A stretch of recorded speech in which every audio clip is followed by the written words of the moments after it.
to hit it right. Welcome to the program.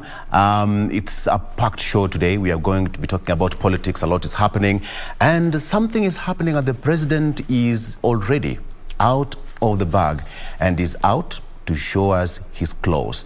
What are we going to talk about? We have that later on in Iron Politics. But before then, we have the team, as usual. Ladies, there you have them. Good morning, ladies. Good morning, good morning. Wapenzi watazamaji na wasikilizaji popote mlipo, karibuni sana. Hii ni The Voice of Kenya. Hii ni KBC. Niache kurebrand hapa hewani.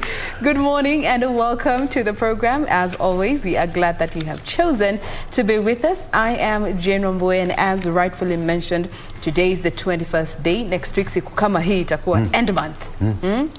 One more week. Mwezi ishe. Kaput. We move on to the next. Watoto wafunge shule wiki 7. Kids will be home for 7 good weeks as we prepare for the next academic year. But of course, we have so much lined up for you here on Good Morning Kenya. We do trust you will sail with us through and through till the end of this programming. Welcome once again, Doreen. And a beautiful morning to you. Just 7 days to the end of February. Have you achieved what you had set, for your goals? You keep talking about resolutions, what you want to achieve. Have you achieved? But we still keep thanking God for life, because that is what is of importance. And as always, we always appreciate you choosing to join us, sending in your feedback, sending in your questions. 6:30 all the way to 10 a.m. Monday through Thursday. We do not take that for granted, and that's why we always have a loaded show for you, and that is still the same case this Monday morning. So stay put up until the end of the show. Many thanks for making time. I'm Doreen Arange Okello. Indeed, you are in good company right here on KBC Channel 1. Good morning, Kenya. And we say Monday blues for who? For who? For Victor. He's in blue. Ah, yeah. Well, Allah? There's Victor, then there's everyone else. You didn't realize the color you're wearing. Okay, Monday blues for Victor. Thank you for representing. Now, so much is happening. So much is happening on the political scene, and matters of politics are taking center stage. The question about, Wiper leader Kalonzo Musyoka, which way to go? We saw the NDC take place, and Justin Muturi there seemingly hitting out as president. At the same time, we are getting information that Wiper leader Kalonzo Musyoka is ready for Azimio deal. So what is in the deal, and how does the Kalonzo Musyoka matrix change the political scene? Now, while they're thinking about that, there's a trend, a hashtag that has been trending, I think, from yesterday, and hashtag lower food prices. And a majority of people who've taken to social media, especially Twitter, are directing this to the office of the president. That is also State House there, saying that as the president plans the Sagana 3, where we expect, what the outcomes of Sagana 3 are going to shake our political scene, that also government looks in at the high cost of living for Kenyans. Right now, inflation is very high. I saw somewhere someone just tried to explain what inflation is that what can you buy with 100 shillings? For now, as we speak, 100 shillings cannot afford you a packet of milk that is 500 ml, as well as a loaf of bread, being that the latter, we're looking at 65 and 55. That is already past the 100 shillings note, value, that is. So just to understand inflation is that what can you now buy with your minimal amount that you have in your pocket? Kenyans are saying that foods prices are going out of reach. Let's begin with cooking oil, ladies. Jane and Doreen, Victor, we're not bringing you into this conversation. Why? For reasons best known to us. Monday blues. Cooking oil.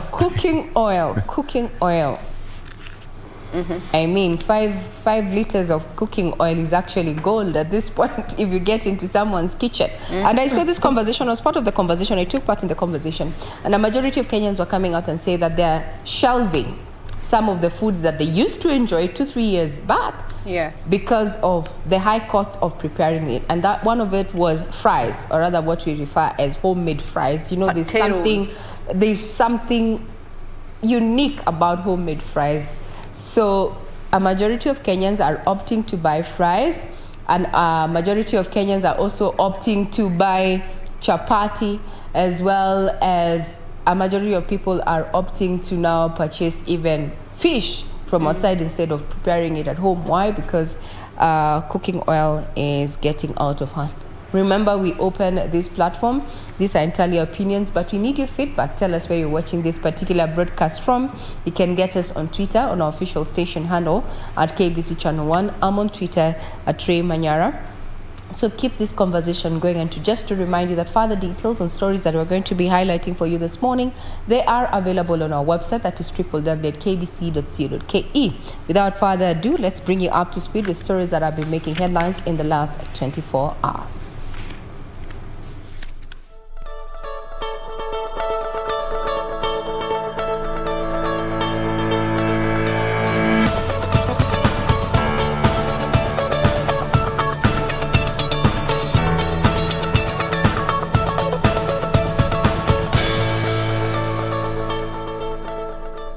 Good morning, the 21st of February, and you're watching Good Morning Kenya right here on KBC Channel 1. I'm Regina Manyara. We start off with matters politics, where the National Assembly Speaker, Justin Muturi, was installed as the new leader of the Democratic Party.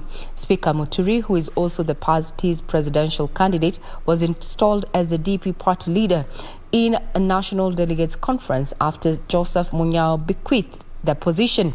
In his acceptance speech, Speaker Muturi said his main agenda, if elected president, will be to slay the ghost of corruption. DP. The Democratic Party held a National Delegates Conference to ratify National Assembly Speaker Justin Muturi's presidential bid, as well as install him as the new party leader. Today you are going to allow me to move from that position to hand over to JB. And I from today will become your party patron. Is that acceptable? As many are of that opinion, say hi. Party leader Joseph Munyao bequeathed DP's top position that he has held for the last 20 years.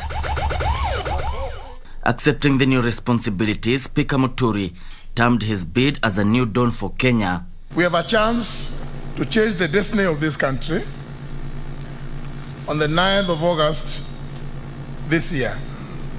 Challenging Kenyans to ponder on the Kenya they would like to live in, Muturi said change will only be achieved if they elect leaders of integrity. Muturi placed himself as the better option, saying he would enhance education, improve health services, and fight corruption. We must move from a system that glorifies academic qualifications, like degrees, to a system that encourages the development of skill sets that are aligned with the vision of the country. Higher education loans for needy students will be turned into grants. Further, the outgoing speaker vowed to abolish the youth ministry and make all ministries youth-centric, as well as transform northern Kenya, setting up a mega livestock market in Isiolo. As president, first thing I'll do is to scrap the Ministry of Youth.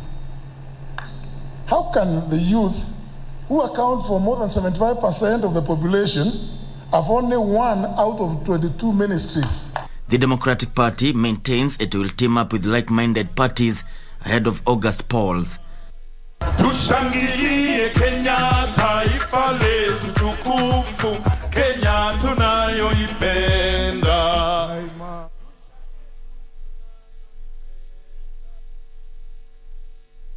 Indeed, a day in politics is quite a long time, promising there to slay the ghost of corruption if he is elected president. That is newly installed leader of the Democratic Party, DP.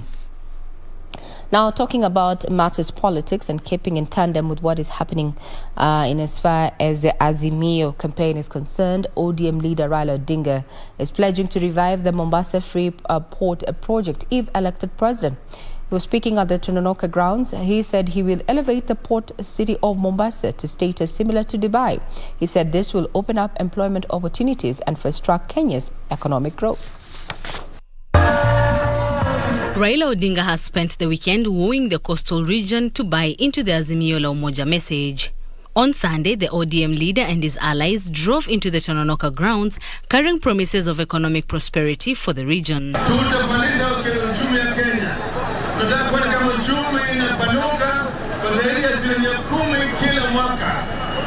economic rate of growth will be more than 10% per annum, sustained for over 15 years.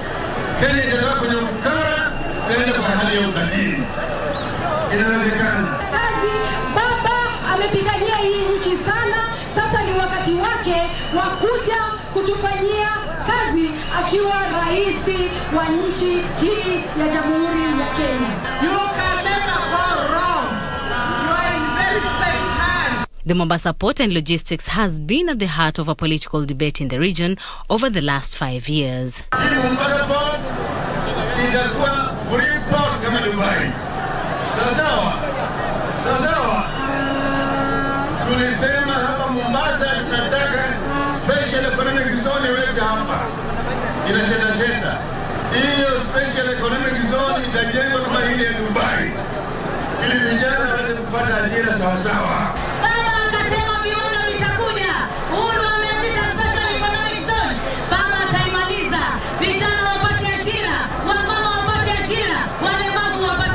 Local politics also took center stage. Political differences between Mombasa gubernatorial candidates Suleiman Shahbal and Abdul Swamad Sharif played out. But Odinga urged his supporters to look at a bigger picture and the enormous task on the presidential ballot. Wote ni watu wa chungwa na watu wa Azimio. Sawa. Hataki kuona kama wafuasi wanapigana. Raila urged Mombasa residents not to be duped into the bottom-up economic model. Alisema kila kaunti itakuwa na stadium ya kisasa. Modern stadium. Hiyo mnaona nini? Hiyo hadi yote yamesahau sasa. Sasa anatoa hadi nyingine. Anasema sasa sio milioni 1 kazi, sio milioni 4. Sasa on Monday, Raila Odinga will take the Azimio la Umoja campaigns to Kwale County. Now, it was not just about the campaigns and taking to the podium. Something is in the offing from that particular meetup in Mombasa County, where One Kenya Alliance said it was best placed to give the country the leadership it deserves. Here's Moses Modiga with the details.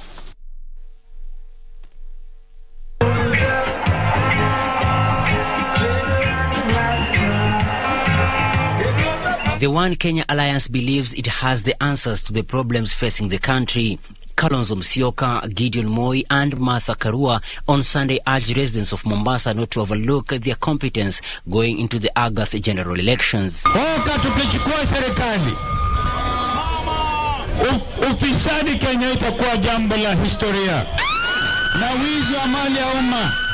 Mtu anakuja ana mamlaka miaka 9 miaka 10, badala ya kupatia kina mama boga pesa wakati wa kipindi cha Lala Samandi anasema anakuja kuwapatia pesa. Chini ya serikali ya Oka, Mombasa will shine, will be the #1 port city in Africa. The leaders say the alliance will focus on industrialization and manufacturing so as to create more jobs. Na Kenya leader Martha Karua cautioned the electorates against voting in leaders with integrity issues. Tunataka viongozi wako na utu, viongozi wanafikiria Mkenya. Na tukiwa na viongozi hao, na ni hawa ndugu zangu wa Oka,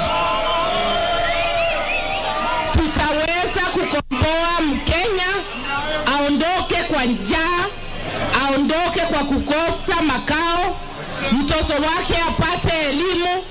Tutazungumza na wananchi wengine, viongozi wengine, tuhakikishe tukae kitu kimoja na tuhakikishe kwamba tutashinda hii uchaguzi ambayo inakuja mwezi ya 8. Sawa, ujitayarishe kuhakikisha kwamba tutatuma wengine nyumbani. The One Kenya Alliance was in Mombasa County, just a few kilometers from a rally convened by the Azimio la Umoja. Kalonzo and his allies urging the region to look beyond political parties and vote in personalities. Was happening down in Mombasa County. Deputy President William Ruto was in Meru, where he defended his bottom-up economic model, saying it seeks to empower Kenyans by injecting money into low-income businesses. The Kenya Kwanza Alliance have camped in Meru County to woo supporters. Deputy President William Ruto, in the company of ANC leader Musalia Mudavadi and Ford Kenya's Moses Wetangula, attended a Sunday Mass at Maua Catholic Church in Meru's Igembe South before making several stopovers. Naweza kusema mbele iko sawa. Mbele iko sawa. Na sisi tunataka kuchukua serikali kwa sababu ya maslahi ya mwananchi wa kawaida. Wakati umefika tuseme hadithi imeisha. Hadithi imeisha. Tunataka serikali ambayo driver anajulikana. Kama mtu ni waziri wa kilimo, si waziri wa kusema nangojea kupata amri kutoka juu. Ruto said the campaign is centered on issues affecting Kenyans and is seeking to provide solutions under a bottom-up pesa mfukoni approach. Tumekubaliana tunaungana na hatuungani ili tuweze kufaidika kama viongozi. Hatuungani kwa vyeo na mamlaka na mambo ya katiba. Tunaungana kwa sababu tuko na agenda na tuko na mpango na tuko na plan ambayo ni ya wananchi wa taifa letu la Kenya. Na tumesema priority yetu number 1, vile tulikuwa tumepanga ndani ya Big Four, our priority number 1 ni kuweka bilioni 100 kupanga ajira ya hawa vijana wa Kenya. The DP also pledged to open up the Miraa market for the betterment of local farmers. Kipaumbele, our priority is to make sure the economic well-being of our nation comes as a priority before we discuss other issues to do with positions, sharing power, changing the constitution. Haya mambo yatangojea kidogo mpaka tutatue mambo ya uchumi. Na hapa Meru, hasa hapa Igembe, hakuna vile tunaweza kushughulikia uchumi bila ya kushughulikia uchumi wa miraa. Anasema tuungane, tuungane, tuungane, tuungane.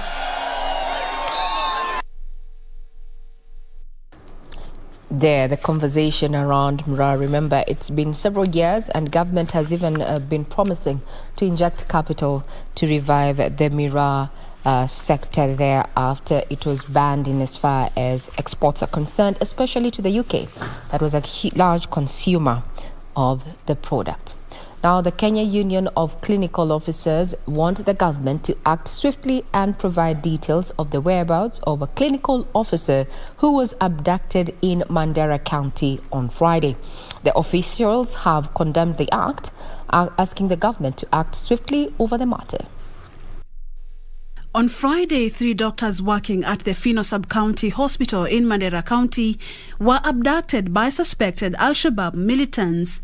2 of the 3 were later released by the suspects, but the whereabouts of one identified as Jackson Kabu remain unknown. The reason the Kenya Union of Clinical Officers officials are concerned. The Kenya Union of Clinical Officers condemn in the strongest term possible the abduction of one of our members, Mr. Jackson Kabu, a clinical officer who was working in Mandera County at the Fino Health Center. The officials, led by their chair Peterson Washira, expressing concerns about the security of their members working in hostile environments. The county government must formally tell us where is clinical officer Jackson Kabu, what is his status, and what are they doing about him. Also, they must tell us what they are doing and the steps they have taken to ensure that others working in similar places are protected. They want the government to allay fears of security concerns in these areas. It has been our expectation and that of the professional in this country working in this area that the government will ensure 24 hours security to guarantee continuity in service provision, especially in the essential services delivery without any fear. It is not the first time such incidents of health workers being kidnapped are being reported in Kenya. In 2021, the clinicians reported that 11 cases of missing health workers were brought to their attention, including the 2019 abduction of 2 Cuban doctors stationed in Mandera.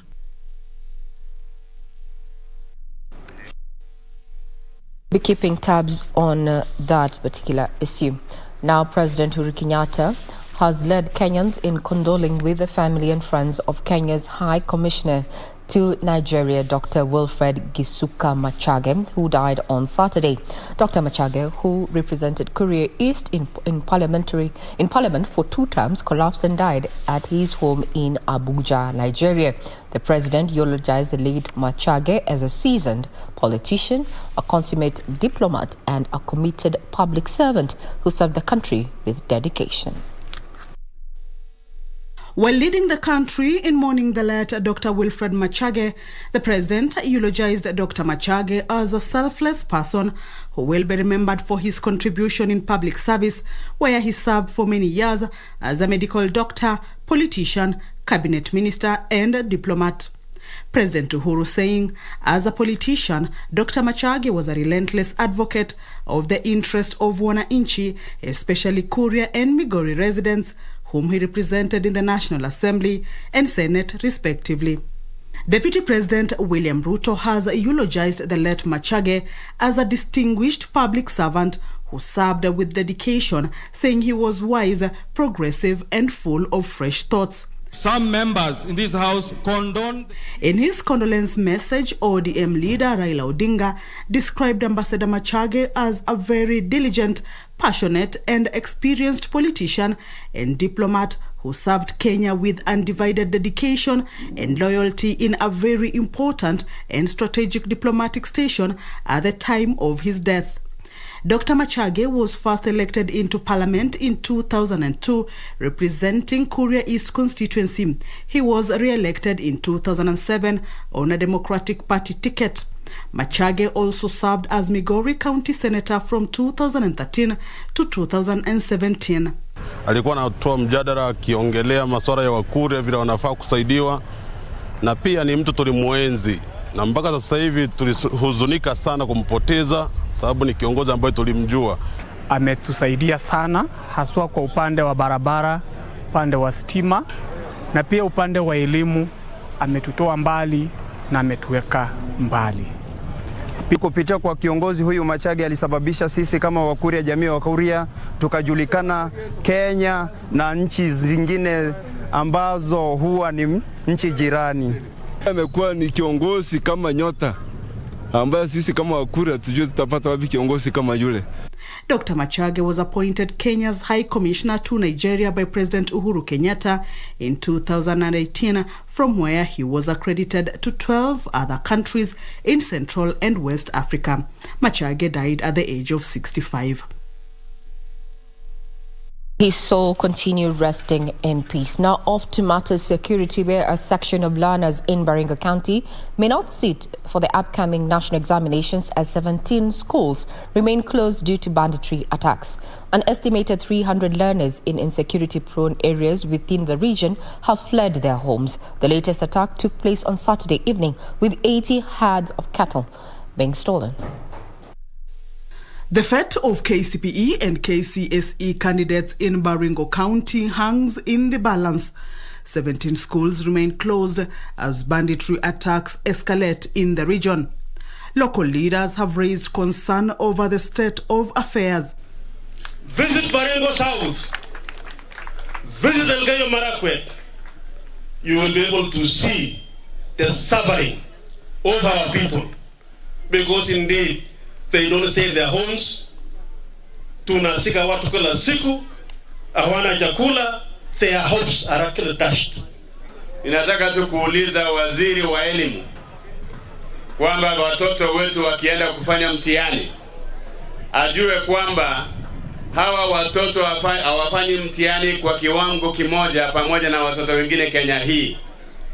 Their level of preparedness is different from the level of preparedness of other young people in this country. The leaders now want relevant authorities to place urgent measures to tame the worrying situation. Serikali ije, iingilie kati na itupatie nafasi ya kuweka usalama ambao ni ya kudumu Baringo hii. Kwa sababu bila usalama hata upigaji wa kura haitakuwa rahisi. Bila usalama hata upanzi ya chakula haitakuwa rahisi. Meanwhile, residents of Ugenya in Siaya County have raised concerns over runaway insecurity in the region. According to the residents, security officials appear to be overwhelmed by the rising number of incidents where armed robbers strike, maim and kill at will before disappearing. Tunauliza huyu iko wapi, amepotea wapi? Mama ingine akakuja akatuambia mwenye mnauliza huyo amepatikana kwa kona pale kama amelala na anaonekana ndio mtu mnauliza ameaga dunia. Naomba tu serikali watusaidie, watufanyie uchunguzi venye Odu aliuliwa. Kwa wenye waliuliwa washikwe. Local leaders, however, called on the public to support efforts to beef up security in Ugenya through strengthening the Nyumba Kumi initiative. I want to also ask wananchi that let us have community policing revived so that we help each other, so that in future we don't have such deaths. Elsewhere, detectives from the Directorate of Criminal Investigations have rescued 108 Ethiopian nationals from a human trafficking syndicate in Kirigiti, Kiambu County. According to DCI boss George Kinoti, the victims were rescued by detectives drawn from the Transnational and Organized Crime Unit on Friday. The victims are aged between 13 years to 35 years old. Now that particular roundup of what is happening as far as matters security are concerned takes us to matters sports, where Abel Kipsang set a new Olympic record in the 1500-meter semi-finals of the 2020 Tokyo Olympic Games, continued his form of brilliance after emerging victorious during the Birmingham World Indoor Championship. Now Kipsang timed 3 minutes at 34 and 57 seconds. For the inform Kipsang was in top form and showed his athletics prowess in the 1500 meters, time in 3 minutes 34.57 seconds. He was followed by Spaniard Adel Mikal, who clocked 3 minutes 35.30 seconds, while German Robert Farkin settled for the third position in 3 minutes 35.44 seconds. He's got enough today. Abel Kipsang will take it. 3:34.56 unofficially ahead of Michal and Robert Farkin, who ran a stormer as well. Kenya's Collins Kipruto rebounded with 800 meters victory. Kipruto clocked 1 minute 45.39 seconds, the second fastest time in the world this year. He was followed by Great Britain's Elliot Giles in 1 minute 45.42 seconds, while Spaniard Alvaro de Arriba timed 1 minute 45.82 seconds to finish third. Challenged by Collins Kipruto on the outside. This is going to be tight. And Kipruto, I think, on the line has got there. Well, Elliot. Congratulations, Abel there. Now, the National Olympic Committee of Kenya is keen on to spearhead quality performance of Team Kenya at the future global events with a noble objective to bolster professionalism in sports. One of the key aspects being targeted in this ambitious plan is sports science and monitoring of structures and selection mechanisms at the federation level. The National Olympic Committee of Kenya (NOC) wants Team Kenya to perform even better at future Olympic Games, with their eyes targeting Paris 2024, Los Angeles 2028 and Brisbane 2032. With this, and having taken lessons from Rio 2016 and Tokyo 2020, the committee is moving away from an event-based perspective to an innovative performance-based approach. Speaking in Naivasha during the Sports Journalists Association of Kenya (SJAC) annual general meeting, Secretary General Francis Mutuku said that everything should be done to ensure Kenya's sportsmen and women have the best chance or equal chance like any other persons to represent the country. We are very proud that will be said in a team sport. A lot of times as a nation, when you look at individual sports, we can say it's individual effort. It's maybe the parent or a coach or somebody. But to put up team sport, it needs a system. It needs a structure. So to be able to see that more and more we are sent in team sports, it means then our systems, our structures are improving. We are still a long way, but we are on the road. Mutuku added that the aim of NOC is to not only see the Kenyan team perform better at this year's Birmingham Commonwealth Games, but also in future Commonwealth events. Leadership is about service. So if somebody claims to be an administrator or a leader in sports, we want to see what they are serving and how they are serving. And if everybody's interest is the sports people, then there will be no differences. So we are calling on also the breakdancing team, administrators to come together so that we can be able to support them, and we are ready to support them if they are one unit. NOC will also be keen on the selection criteria, Mutuku saying that it should bring out the best Kenyans and should be made public for everyone to know and understood even by the player. By the time a coach makes a decision on who to drop and who to pick, it's not based on purely subjective feelings. It's something which can be matched, where the player can be shown you are supposed to attain a certain level of fitness, you are supposed to attain a certain level of performance. This is what you've done, this was our target, and your partner is doing much better, so we are going to select that person. Now that puts a cap on matters news this morning. Just to remind you, there is quite a lot in store for you on our website, that is www.kbc.co.ke. And about soccer fans, there is a piece here in one of the dailies from a former Harambee Stars striker, that is Henry Mutego, who says, we have failed to plan, and that's why we are planning to fail. He's referring to the current state of our local sports, focusing on football, where he's calling for the election of a knowledgeable FKF team. We're going to be talking about it as we continue sampling the dailies, and also Manchester United fans there. We've heard from, Chelsea fans coming out to say, mkipata kikombe, well, we won that much. So we will talk about it. We take a quick breather. We'll be right back with so much more.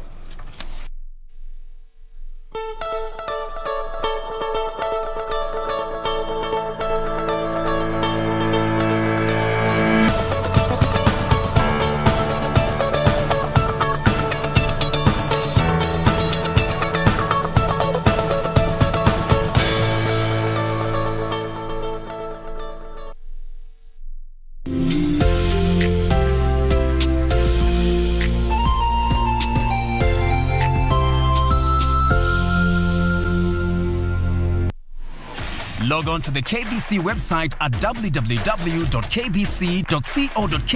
to get the latest breaking news, entertainment, sports, politics, lifestyle or business trends from Kenya and around the world. Never miss new episodes from your favorite TV shows, reruns and movies. Just stream online or watch live on your YouTube channel at KBC Channel 1 TV shows. For the day's biggest stories, trustworthy news and family entertainment, log on to KBC Channel 1. Watch what you want, anytime, anywhere.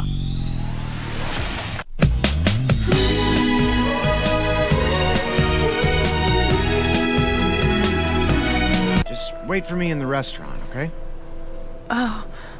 You afraid she's gonna catch us? What are we gonna do? Oh my. I'm so sorry. I'll go take care of it ASAP and come back as early as I can, okay? All women believe their husbands are loyal to them. They just won't admit it, even if there's proof. I wonder what makes you trust him so much. A lady asked us to dry clean it immediately. She told us to send it to 2622. I saw him talking with another woman. They were picking out wedding rings.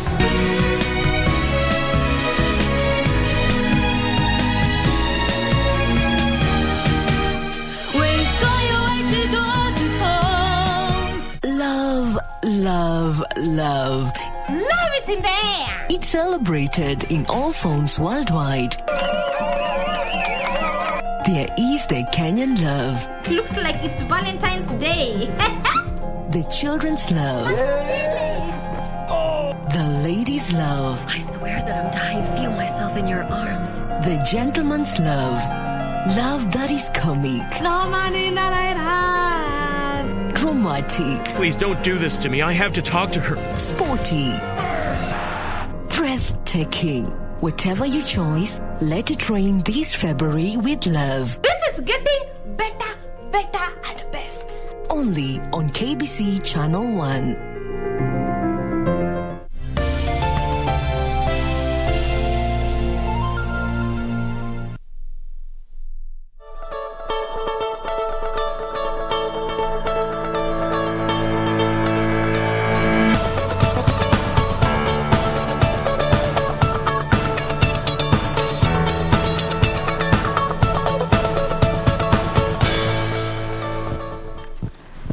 Welcome back. We continue with In the Headlines. Now we get to have a quick look at what the papers have for us today. We start you off with the Daily Nation. Politics, and so much politics has just heavily been featured here on the front page, starting with the conversation around Azimio's big catch. Is it a big catch or is it not? Raila and Kalonzo inch closer to a 2022 poll deal, even as, sources from this particular meeting say that the Oka team is, looking at all alternatives, but they're hoping to be partners with Azimio for the 2022 general elections, while some other sources from the Azimio team say that the ODM chief is key on having partnerships with the individual parties within Oka and not necessarily the whole Oka as one outfit. That is a story that has been covered here on this particular daily. Coming to the main read, why is he still in office, with a picture of the deputy president? Why is he still in office? Here it goes on to say, just a statement by the deputy president: I have no space to retreat and do not have the luxury to surrender. Those are his words. But so many people are asking why he has been, why is he still in office, given he has been constantly attacking the same administration under which he's supposed to be serving as the deputy president, given he is second in command when it comes to the pecking order of this country. In the absence of the president, he is expected to take charge of the country, but on the other hand, he is still fighting the same administration. So why then is he taking home a salary? This is a story that has been covered in depth, 2 whole pages. Is it a question of anger or defiance or disillusioned, rather, why the deputy president won't just quit? That is politics for you here on this front page. And finally, this is a story concerning one Miss Quinta Omondi, who 6 years ago was shot in the eye, and after 7 months, she did win a case against the state and the warder who shot her. But 6 years down the line, she is yet to get the compensation that was pegged at 14 million Kenya shillings. 6 years down the line, she's still yet to get this compensation from the state and the people that were involved in this particular case. So what's the way forward for her, given she was shot when she was at the age of 16 and now she is 21? This story will be giving you the details in just a bit. Victor. We'll be discussing that later on, actually in the next topic. On the front page of the Star, Uhuru to witness Kalonzo, Gideon and Raila New Deal. One Kenya Alliance leaders to attend joint ODM and Jubilee National Delegates Convention on Saturday, where pact will be signed. Over 10 Azimio la Umoja affiliate parties will also sign the pact. The president will witness that in person. Raila calls DP Mr. Promise, moves to lock coastal turf. Raila is in Mombasa for a 4-day tour in Mombasa. And he said that laptops for schools, 1 million jobs, double-digit economy are among some of the promises that the deputy president promised. But now Raila calls him Mr. Promise. Moving on, get out of Uhuru's shadow and face me, Ruto tells Raila. DP says that August election, a contest between Kenya Kwanza and Azimio la Umoja, but he accuses Raila Odinga of painting the August election as that between Kenya Kwanza and the president. So he's calling out Raila Odinga to come out in open and face him. Kalonzo sets conditions for talks with Raila. Of course, that will be happening on Saturday. The Oka principles say that talks must be structured on the basis of equality of partnership done in good faith. Now, there's a story here that I think will be eliciting a lot of debate. Grant leave after miscarriage. There is a petitioner who is already having that. Says that victims need a leave for medical or psychological treatment, same benefits as new mothers. I think that should be... I don't know what to think about that, ladies. Because a petitioner has asked senators to amend the Employment Act of 2007 to give leave rights to women who miscarry or suffer stillbirth. I think it's more of psychological effect more than... It's a huge one, if you ask me. I don't know what you think about that, ladies.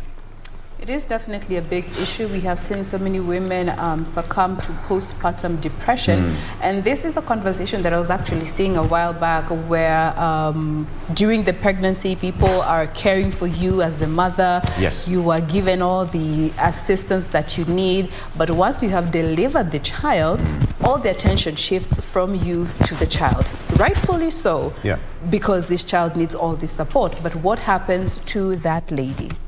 You know, because loss of pregnancy is a profound effect. That's another issue, You know, it is a loss that so many people cannot understand until you actually get to experience. It's one of those situations, sadly. So, all right, handing it over to Doreen. Doreen, what's on the front page of the newspaper? All right, so claims of assassinations is dangerous. This is what the DP is warning, and this is after politician Stanley Livondo just gave sentiments over the weekend during the Moses Kuria Saturday homecoming event.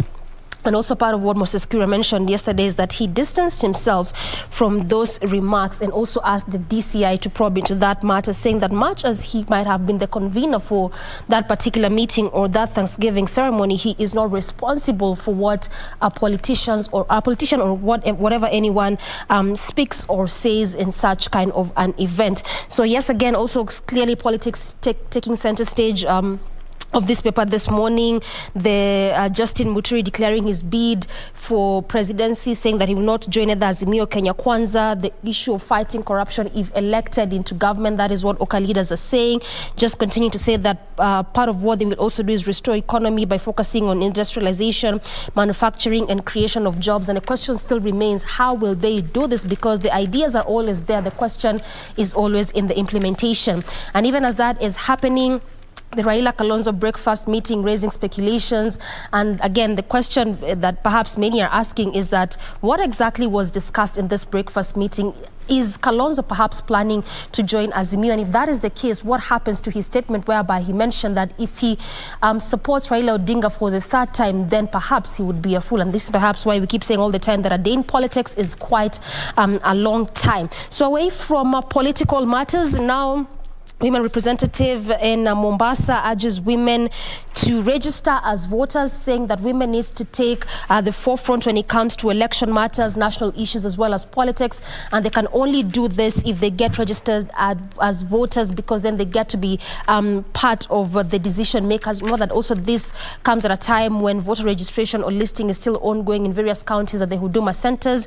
And away from that, there's a latest report by National Drought Management Authority, which has just listed 12 out of the 47 counties which are currently being affected by starvation. These counties, among them include Wajir, Mandera, as well as Isiolo County. And you can remember that early this year, again, the government came up with measures short as well as long term to see how they can mitigate this particular issue. And again, when we get to the details, I'll be telling you more about that. And lastly, in Suna West, Migori County, yesterday morning, a police officer killed his wife after spraying 16 bullets and later on turned the gun on himself. And the sad part of this story is that their 2-year-old son was actually watching as this was happening.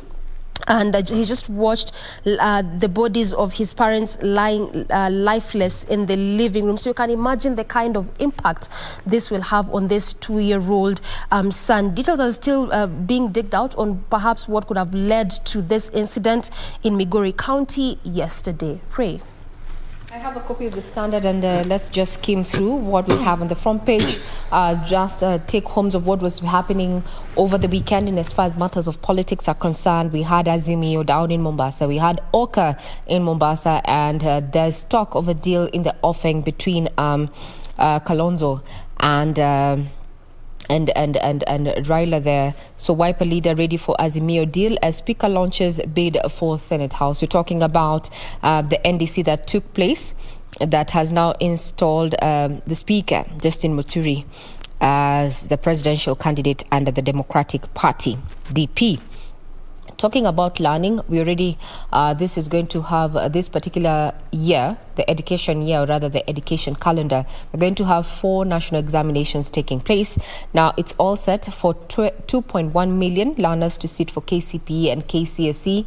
If you're a parent and a guardian, you might understand this because we're going to be having our children arriving from school, various schools, or rather taking a very long break, unlike the 10-14 days that we have experienced before there. Some of the dates ranging between the 2nd all the way to the 5th of this month. All the best for the candidates, there, KCSE and KCPE. However, there's a bit of worry, especially in secure areas of Baringo there, where 300 students might be missing these particular exams owing to matters of insecurity. As we understand, is that police apparatus have currently been deployed to Tot High School in Baringo, where, after the school bus was attacked and the driver killed. So much is happening there. We're going to be keeping tabs on matters of insecurity in that region.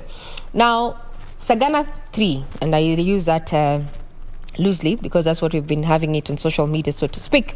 We're talking about that particular meeting that is expected to take place on Wednesday, and we are expecting a major announcement from President Uhuru Kenyatta, on the way forward, especially when it comes to the matters of his succession and what is his game plan. So much has been said. Remember, under his tenure, he has come up with 4 areas under the Big 4 agenda that he really says are part and parcel of his legacy. With the clock ticking, what is on his plate and what is his maneuver when it comes to matters of succession? It seems that he has placed himself right at the center of his succession, and he plays a key role after the polls. This is actually the big read on this particular daily this morning, that has been accompanied by a picture of what was happening at the Totonoka grounds there, where Azimio la Umoja was having their campaign. Also on matters health, Kenyans took to social media after, last week we had a medical breakthrough there, and this is, a successful surgery of a man who suffered from erectile dysfunction, and it was actually corrected locally. And it has brought a lot of talk and curiosity. There's a piece there from the front page where a consultant urologist and lead surgeon says the procedure involves implanting a prosthesis device in the penile shaft, and it is a special type of material, alloy meaning material mixed together, and it gives extra rigidity, leading to satisfaction of almost 95%. So if you're keen and curious about what doctors do to help those men suffering erectile dysfunction, and this comes from a lot of curiosity and praise alike for that particular successful surgery that took place last week locally. Well, there's an article there. It has been fleshed out for you from the front page, at the front page of the Standard this morning. And about bad weather, we have been seeing, if you've been on social media, there's a storm Eunice there, and Kenyans have been taking to social media with the national carrier also praising Captain Karori there, Ruth Karori, who executed a near-perfect cross-landing at London's Heathrow Airport, flying a KQ Boeing 787. She steered the plane to the runway at around 4 p.m. as the dangerous storm Eunice raged at speeds of 120 kilometers per hour, or rather 70 knots. As they say, well, what a man can do, a woman can do. So if you've not watched that particular clip, well, get online. It is available there. She indeed did quite a smooth landing there, given her current circumstance there. So all the best to the candidates who are going to be sitting for the exams. 2.1 million of them, KCSE and KCPE. That's what we have on the front page of the Standard this morning. Jane? That story concerning Captain Eunice did take so many people, proudly so, to be Kenyan and being associated with her, and especially it being a woman, like, my God, And if you actually saw the video, you could see how strong those winds were. Ask me. I know about it. You were there? No.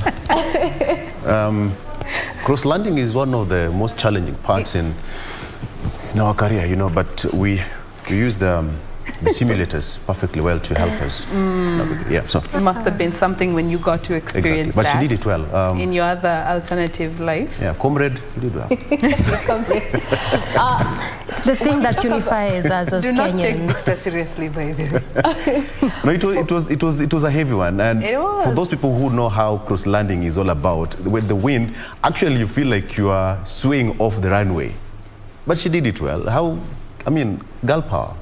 You know how you feel when you're losing your balance, Yes. when you feel dizzy? Now imagine that on a plane, on a grand scale. You can actually see that plane staggering, but she did such a beautiful job landing that plane. Great. When I saw that particular clip, it got me thinking, can you imagine if it was a small carrier?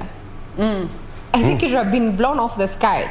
I think they would actually have been redirected because or even maybe grounded. They stand, Grounded, because I don't know. A majority of you have been on social media. You've been seeing what has been happening in the in the UK. There, you can't even walk straight. From Eunice. The wind has You been blowing actually have to people hold on away. to something, and I couldn't but help but wonder if you're flyweight. What happens to you? It's very important to be a little bit grounded. Yeah, they do a touch and go. You come, when it's too strong, you just take off. Actually, they grounded all flights due to the extreme weather. But given this one was already inbound, yeah, she did it the Kenyan way. That's what we say. Scared the passengers more. I can imagine. Turbulence kidogo unasikianga, Jesus, not today. At this point is where we say strength of a woman. Yeah. I like that. Strength of a woman. She kept calm, and I watched her statement. Actually, she said the simulations that they had done prepared her, played a key role in executing that. There were two pilots, but she was steering. She was the captain. Yes, she's the captain, and kudos to her. Yeah, somebody was saying that she did it the Kenyan way, that Kenyans were hardened to do certain things that nobody else can do. So she went to London and she landed perfectly. Nyinyi mnasema mko grounded. Wacheni muone venye I do this thing. Isn't that why we keep saying? Isn't that why we keep saying that if you've lived in this country, there's nothing you cannot do? Yes. She did it the Kenyan way. But you saw how that clip really unified us as Kenyans and brought us together. Things that bring Kenyans together, the way we're just there congratulating her and saying she actually did the best she could. She did us proud as a country. And speaking of the UK, the Queen has tested positive for COVID-19. How about that? How about that? Even after mild, according to the official statement, mild flu-like symptoms are what she is presenting with at the moment. How did the Queen get COVID? And this is even after she already took the vaccine twice. Wait. Norma. What happened? Let us come back to the Daily Nation. And I'd like to quickly just go over this particular story that I had mentioned earlier on, that I was featured here on the front page concerning one Quinta Amondi, who back in 2016 on the 27th of May was shot in the eye by, she was caught in the crossfire when they were trying to stop a remandee who was escaping from the Migori GK prison. And according to the investigations, they classified this shooting as misadventure, all right? They proceeded on to pursue this particular case and they did win, consequently being awarded 14 million to cater for the damages. But 6 years on, they are not, they're yet to receive the monies, and they're now questioning what is the delay all about, given the AG is yet to respond to this, because according to this daily, they say it has always been a cat and mouse, or rather hide and seek sort of situation between the AG and the victim's lawyer in trying to get justice for Miss Quinta Amondi, given she, according to her father, they had to remove her entire left eye, which also doctors told her exposed her to meningitis, and they were hoping to get this money in order to get reconstructive surgery to help her heal better and, you know, be compensated for this. There's a story there about that police officer who sprayed his wife with 16 bullets.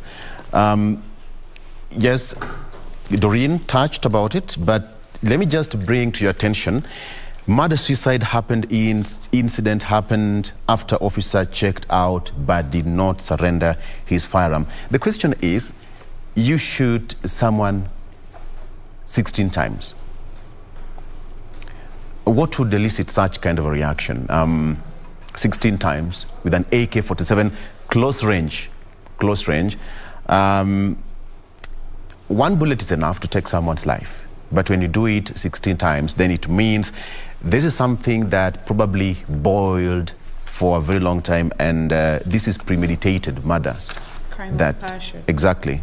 Of course, the police are still saying that they are doing their investigation to actually ascertain what happened. But my question is, 16 times?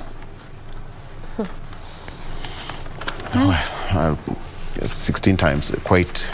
I think for me on that story, I'm still stuck on the fact that the child was watching. Their son, yes. 2-year-old son, was watching as the incident was happening. The sound of an AK-47 at the dead of the night, 1 a.m., 16 times, it's crazy. Imagine the impact it will have on this child long term. He'll be traumatized. At any drop of even a pin will scare the boy.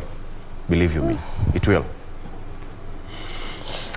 Okay, so that was happening. What do you have, Doreen? All right, so let's come to this story on what is actually happening in different parts of the country. I'd mentioned it when you're looking at the front pages, but just perhaps to get into details of the kind of scenario that is happening when it comes to starvation, especially in these 12 mentioned counties. Of course, the most affected ones include Wajir, Mandera, and Isiolo County, who are in, just going by this particular article, as they're saying residents are in need of humanitarian assistance to avert the deaths that are being recorded as a result of this drought in these areas. Of course, you can get this particular deal and get to understand and read more of what is happening in these various counties as it pertains to matters starvation as well as drought. And at that point is where we bring our segment in the headline to a close this morning, but we still have plenty more of Good Morning Kenya on the other side of this break. Stay with us.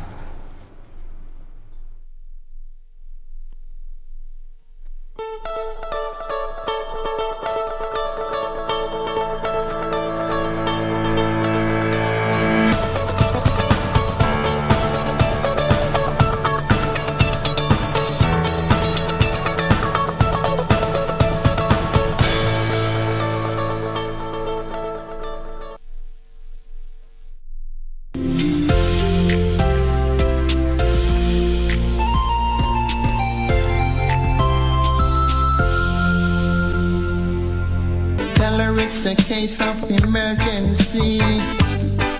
There's a patient by the name of Gregory. Night nurse. Imagine living in a world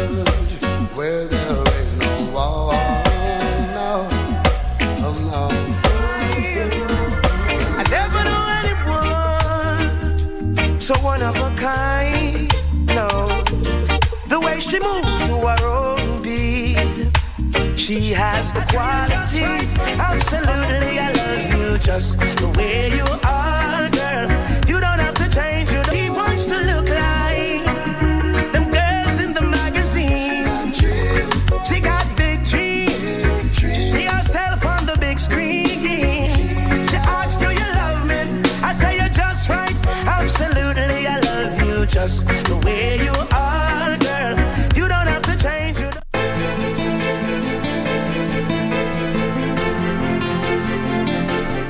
Si mtoto analia? Nimejaribu kumnyamazisha, pia mimi nimechoka. Amerudi? Yuko wapi? Gani hizi Mungu? Una roho chafu ya kichawi wewe. Kwani Hana ni malaika?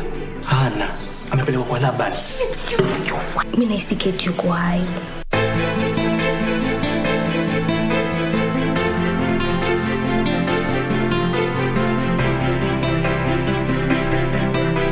Mundos divididos por una sombra de traición. I've had enough of you taking it out on me every time you lose your patience. All I ever did was try and help you. Stay out of the way. Your father's the one that has always insisted on comparing the two of you.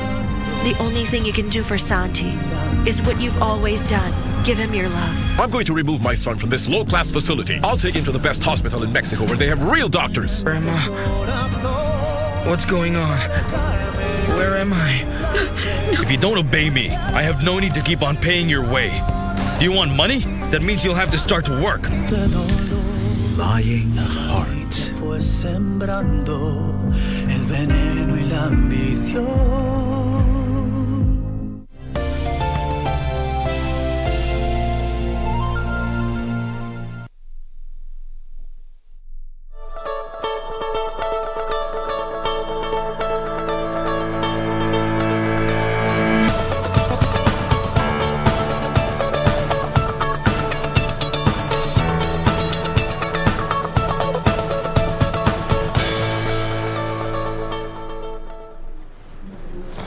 Welcome back. This is still Good Morning Kenya. Time for us to quickly look at how the roads are looking like this morning. Our focus being on Valley Road as well as Agwix Kodek Road. Those are the two roads that you're going to be focusing on this Monday morning. So let's just jump right in there and see how it is looking like. Perhaps you can begin from where V Road begins, that is around the City Moche roundabout. This particular road actually goes all the way up until Kenyatta Avenue, gets to branch off to Agwix Kodek, which is again one of those roads which we shall be looking at today. So we can just begin from that particular roundabout. This is how it is looking like at the Valley Road roundabout. Traffic being spotted throughout this entire roundabout, all the way before you get to branch off to Agwix Kodek as you head over to areas of Hurlingham there. This is how it is looking like, and it's just changing second by second around this particular roundabout. In fact, in some sections, heavy kind of traffic moving at a very, very slow pace, and that has been well shown by that red color, which is a clear indicator of that. As you leave the roundabout heading through Hurlingham via the same road, which is again what you're going to be focusing on today, that is Agwix Kodek, still the same is being spotted there. Heavy kind of traffic particular to that lane as you leave areas of Hurlingham, leaving some sections of Ngong Road as well. Chaka Place coming to CBD on that particular section. In fact, that on that roundabout, that mini roundabout, as you head over to Woodlands Road, one of those minor roads there on that particular stretch up until the Valley Road roundabout, heavy kind of traffic and some sections not moving at all, just at a standstill. On other areas moving at a very, very slow pace. It is the morning hour, so again, obviously what we are seeing is basically what we would be expecting to see, particularly again on lanes as you come to the city center. Also, on this particular road, there hasn't really been a lot of ongoing road works, perhaps like what we've been seeing on sections or areas of Ngong Road, which is again still an ongoing road works there. But again, clearly one of those busy minor roads as well as major roads, particularly on this area, simply because of it being a commercial center. So obviously, again, a lot of activities are along or around this stretch. However, as you leave the Valley Road roundabout, still going through the same slip road, which is Agwix Kodek, as you head over to those to the areas there.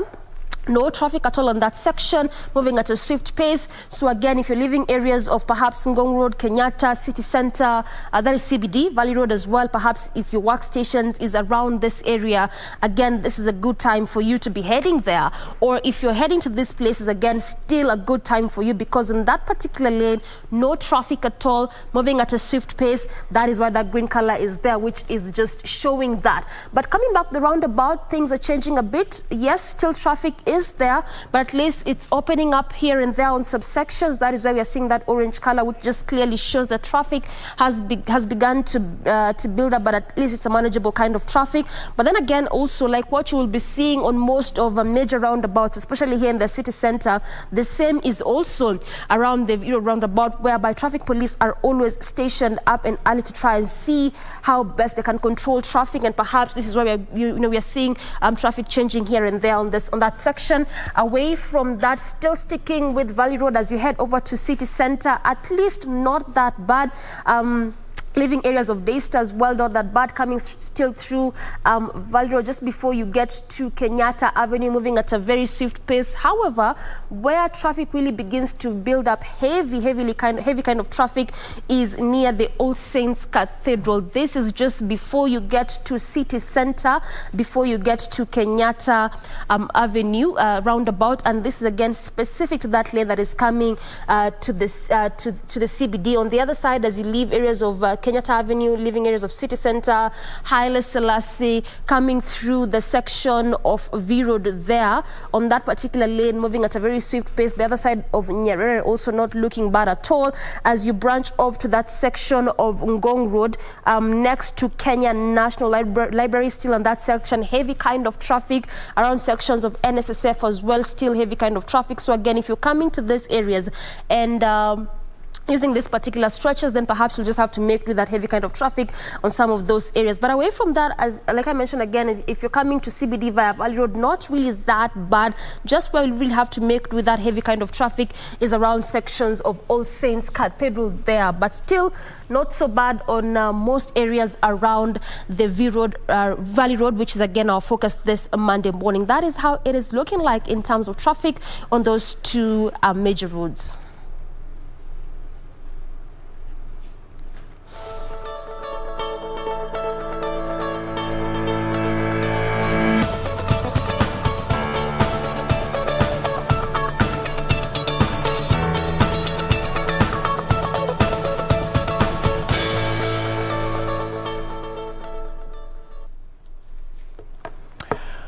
And welcome back. Now let's shift gears to politics and see what's happening. A lot happened over the weekend, and let's have a discussion today on Eye on the Politics. And with me in studio, I have got Hezena Lemaletian, who is youth leader, so to speak, yes, and woman representative, aspirant Samburu County, as well as Dr.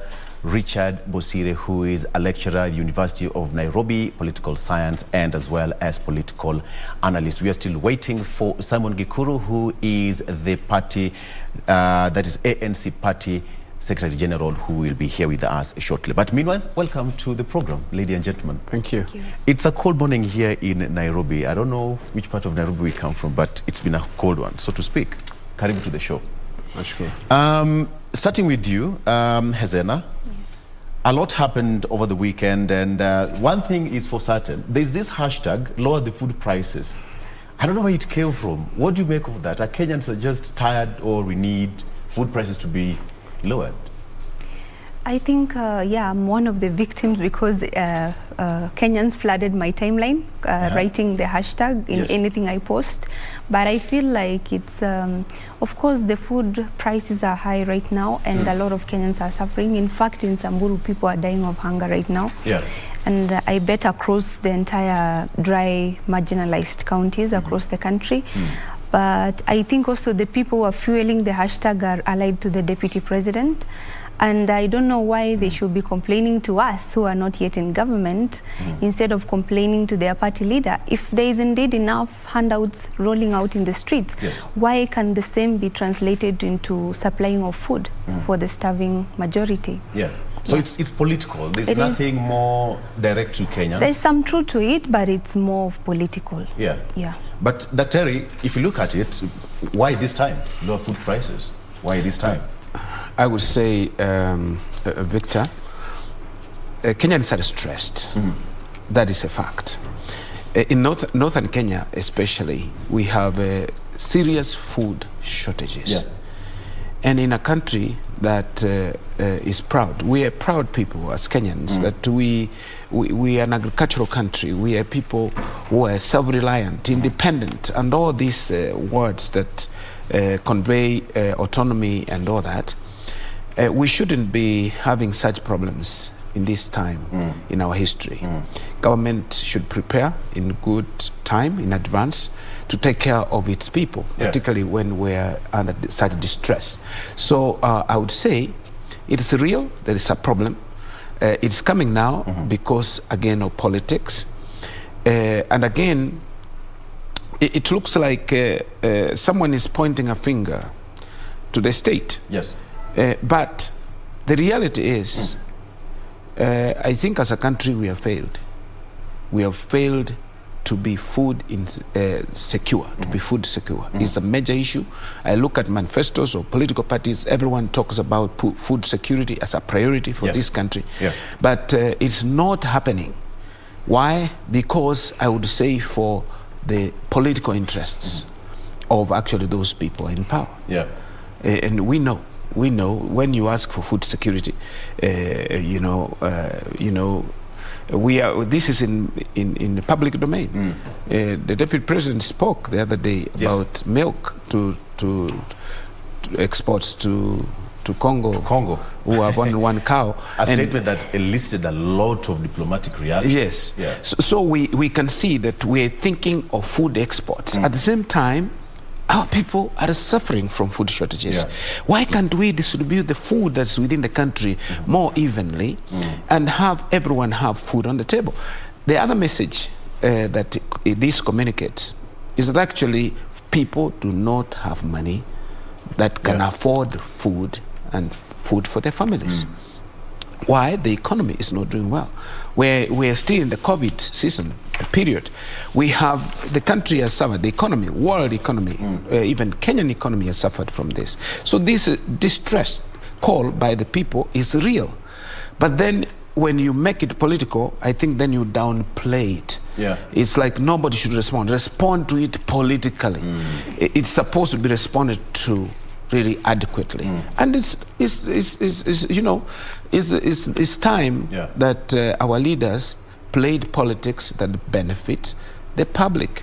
We cannot talk about helping the entire community, the lowest in the community, when at the same time we sabotage processes that will lead to their development, that will lead to them being food secure. For instance, why are we talking about these things now? Why didn't we reduce or give subsidies on fertilizers, give subsidies on seed, provide water for the animals, even dry animal feeds, rather than watching animals die across the country?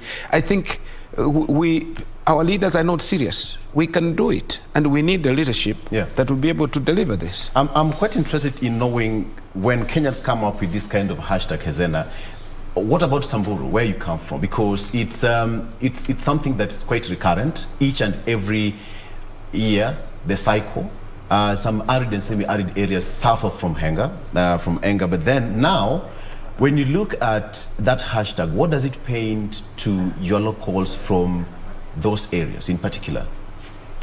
First of all, most of my locals are not on the internet, so the hunger is biting and it's real. They don't get the message. Yes, the hunger is biting and it's real, and it's contributed to by the climatical conditions, and it's not just Samburu. I'm sure Turkana, Mandera, Garissa, Tana River are starving as well as Marsabit. I know places in Marsabit where I was called the other day and told that people are dying of hunger. So this is something that the government needs to do. But the other day I remember There was a promise by, I think, the president, was it the president of the state, through the UPI Alliance. There was some food that was supposed to be distributed to the starving Kenyans, and which they said that they have cancelled the actual food supply and they were giving money instead. This money has not yet gotten to the people. So I don't know what UPI Alliance did with the whatever they were given to supply to the pastoralist counties. And like Professor said, that it's not wise to make it political, because these are real issues that are biting people. But the moment you make it political, and it means you are lazy, because you're pointing fingers to your own self. You are in government. The president said the other day that 2 billion is getting lost. This money could have gone a long way in ensuring that these people are not starving. And why are the people who are receiving majority of handouts leading the hashtag? Because I personally don't have a kitty, but I supply food to the people from my own resources and friends.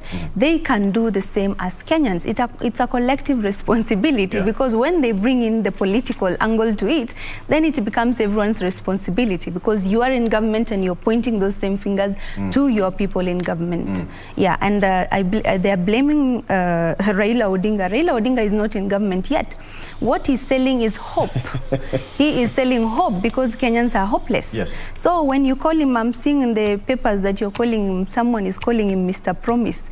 Of course, he has to promise us what his government is going to deliver. Because as Kenyans, as youth, as women in this country, we are hopeless. And we need a leader who is selling us hope. Yes. Absolutely. You know, when it gets to, actually they say, the only way to a man's heart is through the stomach. And a man's heart means all gender concerned, because when everyone is hungry, you can imagine what happens. Okay, let's get into the gist of the matter here. A lot happened over the weekend, but one thing that is on the front pages is the Kalonzo, Moi and Raila Pact that is coming soon on Saturday. I think you have that on the Star, Hezena. And the president will in person attend that signing of the pact. So it's a done deal as we speak. What do you make of that? I think I like what our president is doing now as far as politics is concerned, because we want a country that is healed. For the first time, we have hopes that the future of this country will be free of tribalism. And pacts like this, Azimio la Umoja, it's basically calling on Kenyans from the different tribal background, ethnic background, and different regions to come together and embrace unity as a country. And I feel like this is very vital for the progress of our nation. If a country is divided within itself, everything else will collapse. The economy, stability, and everything, nothing will progress. So I like that our president is not just focused on installing another candidate, but is focused on bringing these leaders. Installing would mean that he's going to pass the mantle direction. That's what they're saying. So at least he's supporting the candidate. Exactly. So he's really trying to bring all of them together and show them that, you know, you can have a common unity of purpose. Yes. Daktari, it's now confirmed that the president's heart is in the Azimio la Umoja. The secret is already open now. I think it has always been, not now. But the fact that he's going to attend that pact signing, it's now confirmed. It says actually to be sealed at Jubilee NDC. Yes. So the president naturally was to attend the Jubilee as the party leader, to attend the Jubilee NDC. And of course, I will not say it's a done deal, because politics is the art of the possible. Anything can happen between now and then, until that signature is you know, scripted on the deal. We cannot say it's done, but I think that they're moving closer and closer to that point when they'll have an agreement. Perhaps this is what Azimio really wanted. Azimio, I think, always has wanted to have all the players together and have a united country. You know, where we have come from, Victor, we have come from a point where we were actually split as a country, like half-half. And even, that's in 2017. You know, sometimes I smell it, I can see it, everyone can feel it. We are not going in the right direction. We had a problem in our country that people in their heart felt there's something wrong. And once people feel like that, they can easily be slide down and actually get into violence. And the handshake actually is what saved the country at that time. And from then, we should have understood. Having experienced it 2007, 2008, we should have actually understood that we need to pull together. To pull together as a nation, not necessarily to kill political parties. We can be many parties, but having aspirations for the country, not for the person, for individuals. And I think that's what the president is trying to do for his legacy, to bring people together, to bring all people together. But of course, you cannot succeed in bringing everyone, even in your own household. There is that one or two children who will be rebellious, and you let them go, because experience will teach them a lesson. And the president has a responsibility to leave a united country.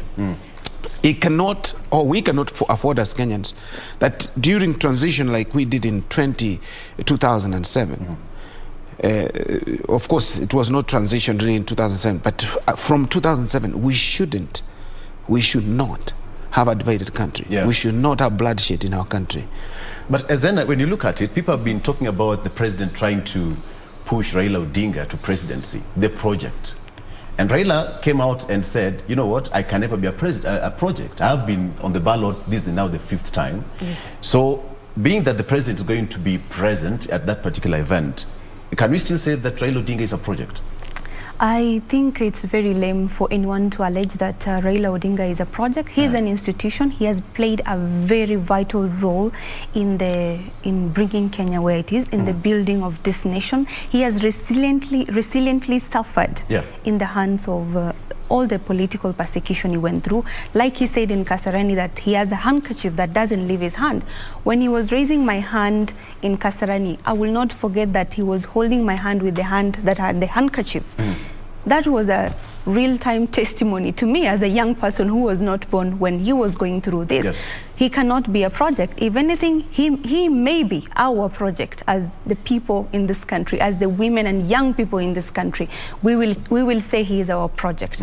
And if you are President Victor, and you're someone who really loves your country and is doing everything, including swallowing your own pride, to go into a handshake for the sake of unity and prosperity of our nation, if you are Uhuru Kenyatta, His Excellency, I think you would have to make a choice between supporting a pact that is causing a class war between Kenyans and a pact that's bringing Kenyans together, regardless of tribe. People like me, minorities, are even recognized in Raila's camp, right? And if you are a president who loves your nation and wants to see its prosperity, which of the two camps will you choose? Which one will you be proudly associated with? Azimio la Umoja came about as a baby of the handshake. Because what next after handshake? It was BBI, the Building Bridges Initiative. And bridges were being built. Each region was visited. I was among the task force that was compiling the MA recommendation. And all Kenyans aired out their grievances, their satisfactions through the BBI. The BBI didn't go through, unfortunately, but I want to believe Reggae Post. The president said that BBI is just a dream deferred. It's a dream deferred, because whatever was in the BBI, I still want it implemented as a MA. And if I get to Parliament, I'm going to ensure a lot of things in the BBI will go through, if they don't go before. And what after BBI? They did not give up on the quest for unity in this country. I believe Azimio is quest. Azimio la Umoja. Somebody who said quest that for unity. Azimio is a BBI rebranded. It doesn't matter, but they are trying to build bridges. They're trying to build the bridges. We are the receiving end. We are the citizens. We are the young people. This is our future. And the president is working hard together with the former prime minister to ensure that this country is united under Azimio la Umoja. So if Azimio la Umoja is a continuity of BBI, we are happy as young people. Okay, let me ask you, so now what's on the table for Honorable Gideon Moi, Kalonzo Musyoka, and all the big bosses in the Azimio? I think each of those... probable lineup? I don't know. I don't want to speak on their behalf, but of course, if they're intelligent enough, having been in politics for quite a while. One is the son of a former president.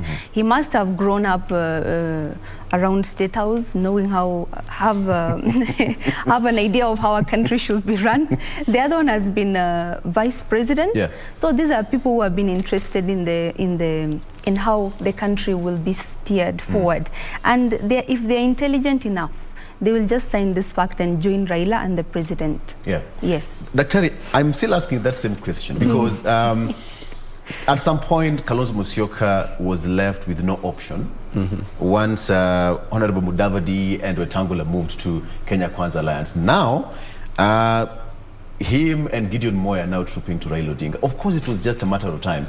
We've seen Charity Ngilu, Governor Kivuta Kibwana, as well as Mutua, all supporting Azimio la Umoja. So we can say that Kalonzo Musyoka had no option left. You know, there's something that is often said that politics is always local.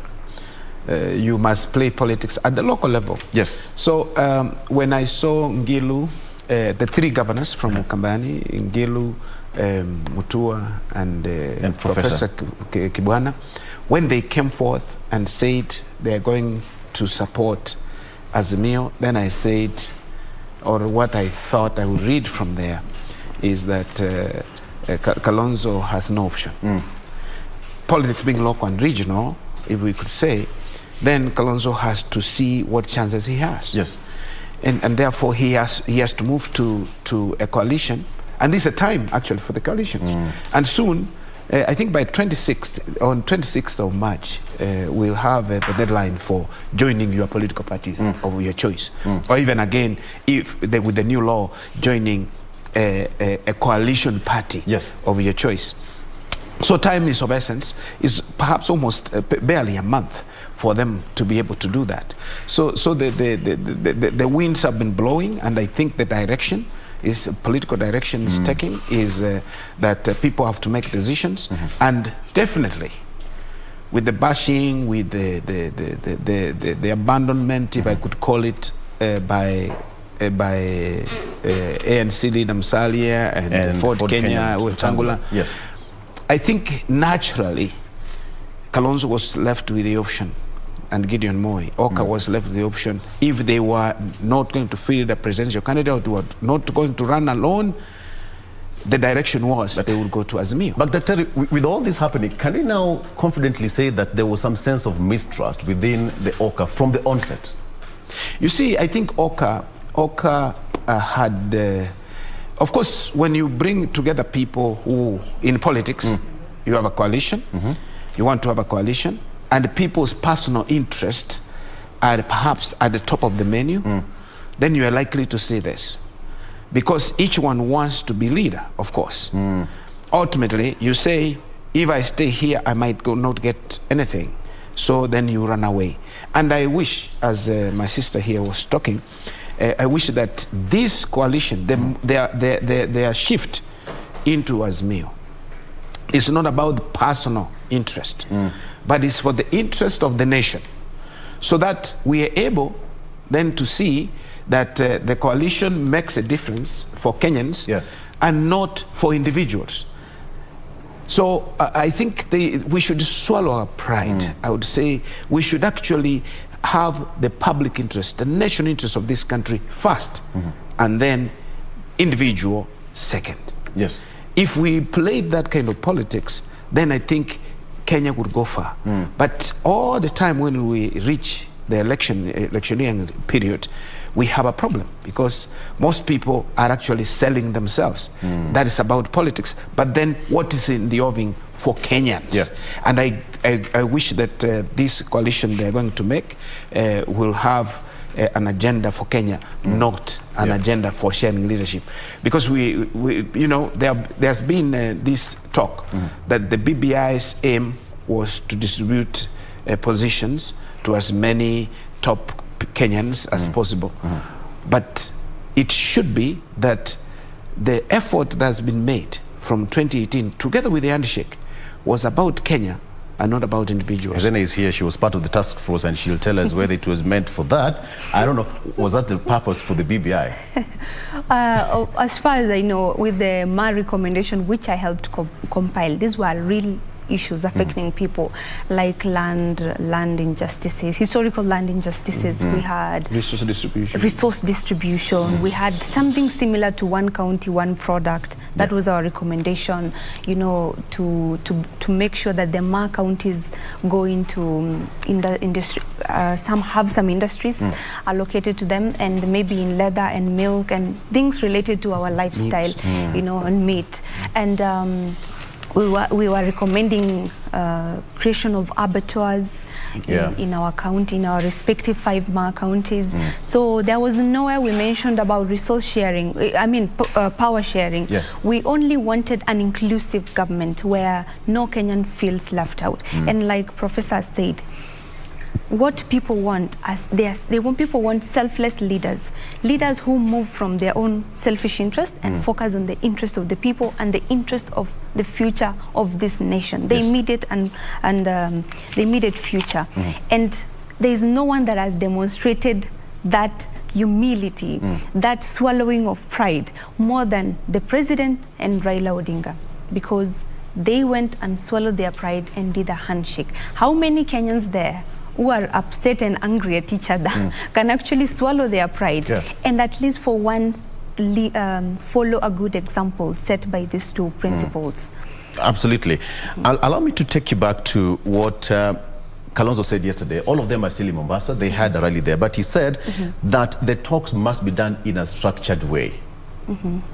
How structured should this talk be? Because it's alleged that they had a 4-hour breakfast meeting, in a closed-door meeting. We don't know the contents of their meeting, but once they come out, Gideon Moi talked of structured discussion and a pact. The same as Kalonzo Musyoka also talked the same, that the agreement must be done in a structured way. Briefly, before I bring in Dr. I want to believe that by the structures, you can see like Ukambani leaders the other day had a meeting. Yes. I like what they are doing because at least they are showing unity of purpose. They had their Azimio before joining this other Azimio. Yes. So it's been very evident that someone like Governor Charity has been supporting Raila Odinga, for quite a long time. I mean, from 2002. Yes, they had very intensive talks as him and the governor of Makueni, Machakos, and former Vice President Kalonzo Musyoka. So I believe whatever they want in Azimio has a lot to do with their people, because you see, you've seen them focusing on industries. I think they are part of some of the very aggressive counties in matters their community, and they have shown unity on their own. And when you, like he said, politics is local. If they are united and they are local grassroots, it means they are with their people. They are representing the interests of their people. But we know so many other leaders who come up here and negotiate for a cake for their own interests at the national level. All politicians at the national negotiate for the top cream at the national level, but in the ground they are not in touch with their people. You know, they are not speaking for their people. There is a leader who will come and, you know, this one is not coming with the community, right? This one is following their own and pursuing their own interests. But I believe there is no one who is holding a political position that does not have few people following him or her. And I am hoping, as a young person, I cannot speak for them, but I'm hoping that whatever they're asking for in Azimio, whatever partnership they want, and like they say, and should be done in good faith, I am hoping it's about the interest of the people, most especially the young people and the women. I hope they do not intend to share these positions among themselves. You are so passionate about young people and the women. That's why I'm here. We'll get to that briefly, because the two-thirds gender rule is still hanging somewhere. It's never seen light of the day. We'll talk about that later on. But Dr. structured talks. Yes. Kalonzo came out openly and strongly and said that the talks must be done in a structured manner. What do you read of that? Victor, when someone says structured, it means for me that it must be done in accordance with the laid down procedures, particularly the law. it's not like just friends. You know, we are friends. We are talking as friends, and therefore we can agree and move forward. Yeah. There is an experience, Victor, of MOUs in this country, and if you critically look at the law that the amendment of the Political Parties Act 2021. Actually, I'm told that we need to take a break briefly. Then when we come back, we're just going to pick it from the act. Okay, let's take a break, and when we come back, we are still discussing the issue of that structured talk. So let's also get structured here and take a break. We'll be right back.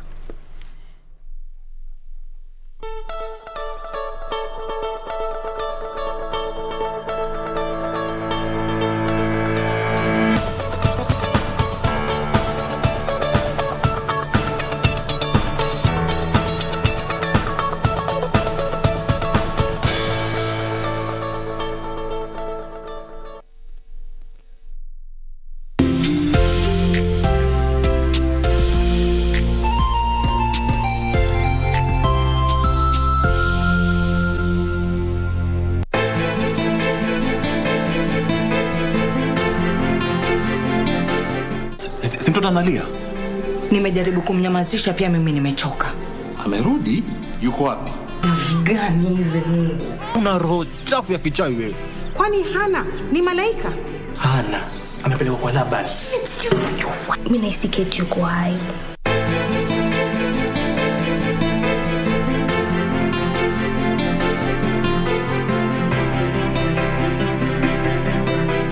Love, love, love.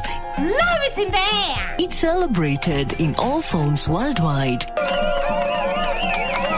There is the Kenyan love. Looks like it's Valentine's Day. The children's love. The ladies' love. I swear that I'm dying to feel myself in your arms. The gentleman's love. Love that is comic. No money, not Dramatic. Please don't do this to me. I have to talk to her. Sporty. Breathtaking. Whatever your choice, let it rain this February with love. This is getting better, better and best. Only on KBC Channel 1. Mundos divididos por una sombra de traición. I've had enough of you taking it out on me every time you lose your patience. All I ever did was try and help you. Stay out of the way. Your father's the one that has always insisted on comparing the two of you. The only thing you can do for Santi is what you've always done. Give him your love. I'm going to remove my son from this low-class facility. I'll take him to the best hospital in Mexico where they have real doctors. Grandma, what's going on? Where am I? If you don't obey me, I have no need to keep on paying your way. Do you want money? That means... Lying heart fue sembrando el veneno y la ambición.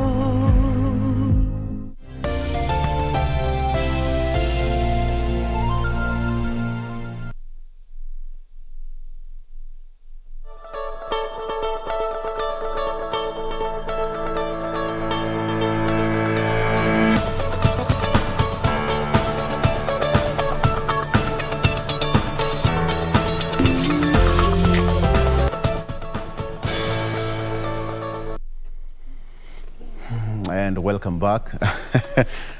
All right, so still having our discussion here in studio, trying to make sense of what happened over the weekend. Dr. just coming back to you. The structured talks dominated the stage, yes. I was saying, Victor, that structured will perhaps the Honorable Kalonzo being a lawyer, he wants these things to be done in accordance with the law.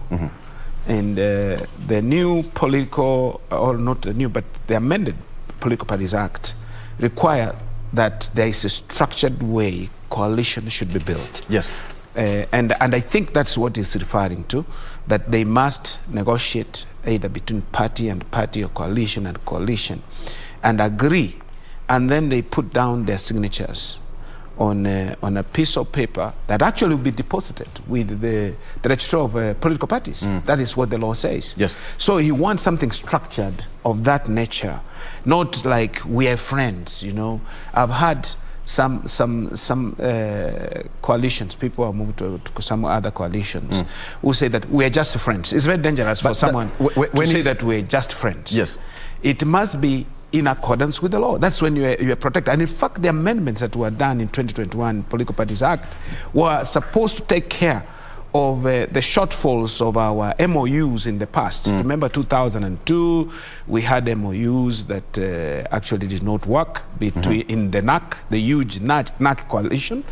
And that experience has now been put behind us as a people, because you must have something that is recognized by the law. If you run away from it, the law can be followed. You can be taken to court and it can be reversed. So it's important, first and foremost, I would say, that Kalonzo and Gideon Moi have agreed to talk. But that is the first thing. Yes, they have agreed to talk, but when they speak like that on a podium, does it really show the content of what they talked about? Perhaps some secrets that they had behind closed doors? I think they will not disclose that. It's like disclosing strategy on television, right? Political strategy on television, on public TV or radio, wherever, or write it in the newspapers. They must be talking. You know, the talking itself shows that they're going to in a particular direction. And whatever the details could be, not necessarily sharing, I would guess not sharing the positions, but saying what are the terms, generally what are the terms of our engagement that we are going to have between Oka and Azimio la Umoja. That is for me the most important thing. So there is party-to-party coalitions. Yes. There is also a coalition to coalition with coalition, but again within the law, I'm certain that within the law, this be called the coalition party is supposed to be, members are supposed to be political parties, not coalitions. Not coalition. So I think it's going to be a party according to the Political Parties Act. Yes. Yes. Definitely, Wiper, KANU, whatever other parties had already gone there, like Mother Karua's, Na Kenya, and all that, they will have an agreement among themselves. Now, Azimio will be the big house, but within the Azimio membership are the political parties. So structured discussions are supposed now to take care of this. What are our agreements? How are we going perhaps to share resources, positions, and all that? Because, for example, if you say Kalonzo is coming, what is the expectations of his supporters? Are they expecting him to bargain for a position? Are they expecting him to bargain for resources? You know, you must be somewhere. And politics about resource distribution. You must be there so that you can support the process that will distribute resources. I would say evenly across the country because of the elections. Someone would say that Honorable Kalonzo Musyoka and Gideon Moi, they are joining Azimio la Umoja. Actually, they're the people now joining Azimio la Umoja. But then why would they make such demands of structured talks? Is it conditional? I don't know. It's not necessarily conditional, Victor. But for me, it's the law. It's the experience. You know, what has happened before. They've been in the game for quite some time, and they know. Yeah, they know that this thing you cannot just get into it without laying down structures in accordance with the law. Because if you don't, then you have given away. Okay. Paint for me a picture now. Once the party is formed, paint for me a picture when they on a podium right now, campaigning. A picture of how the protocol in terms of Gideon Moi is there, Honorable Kalonzo Musyoka is there, and all the party members and the member of parliament supporting. Paint for me a picture of how it would look like a day after Saturday. That's a very intelligent question. So I don't want to presume, but I think Baba has not yet chosen a running mate, so not yet. I cannot say. It's clear Baba is the next president. He's going for presidency. That's so and my opinion, of course, and the opinion of many Kenyans. And we don't know what will happen at the NDC, but I know with also these coalitions coming up, with these principals joining Azimio la Umoja, I also know for a fact that they are going to negotiate for positions, positions of their party candidates. And they will bring the candidates they have in various. For instance, Jubilee will bring its candidates, KANU will bring ODM, and all these other... Actually, 10 more parties are supporting the Azimio. Exactly. So they are definitely going to negotiate maybe for these positions in every county, according to whatever they want. But I'm just hoping they do not also install some leaders and force them on us in the name of calling it structures, in the name of calling it what? In good faith. Yes. I truly hope that they take care of the interest of the people. What do the people in a certain region want? And if they are going to forward or nominate their own candidates, irrespective from their various respective political parties, I hope that they take care of the interest of the people in the grassroots. Who do they want? Who are they tired with? Right?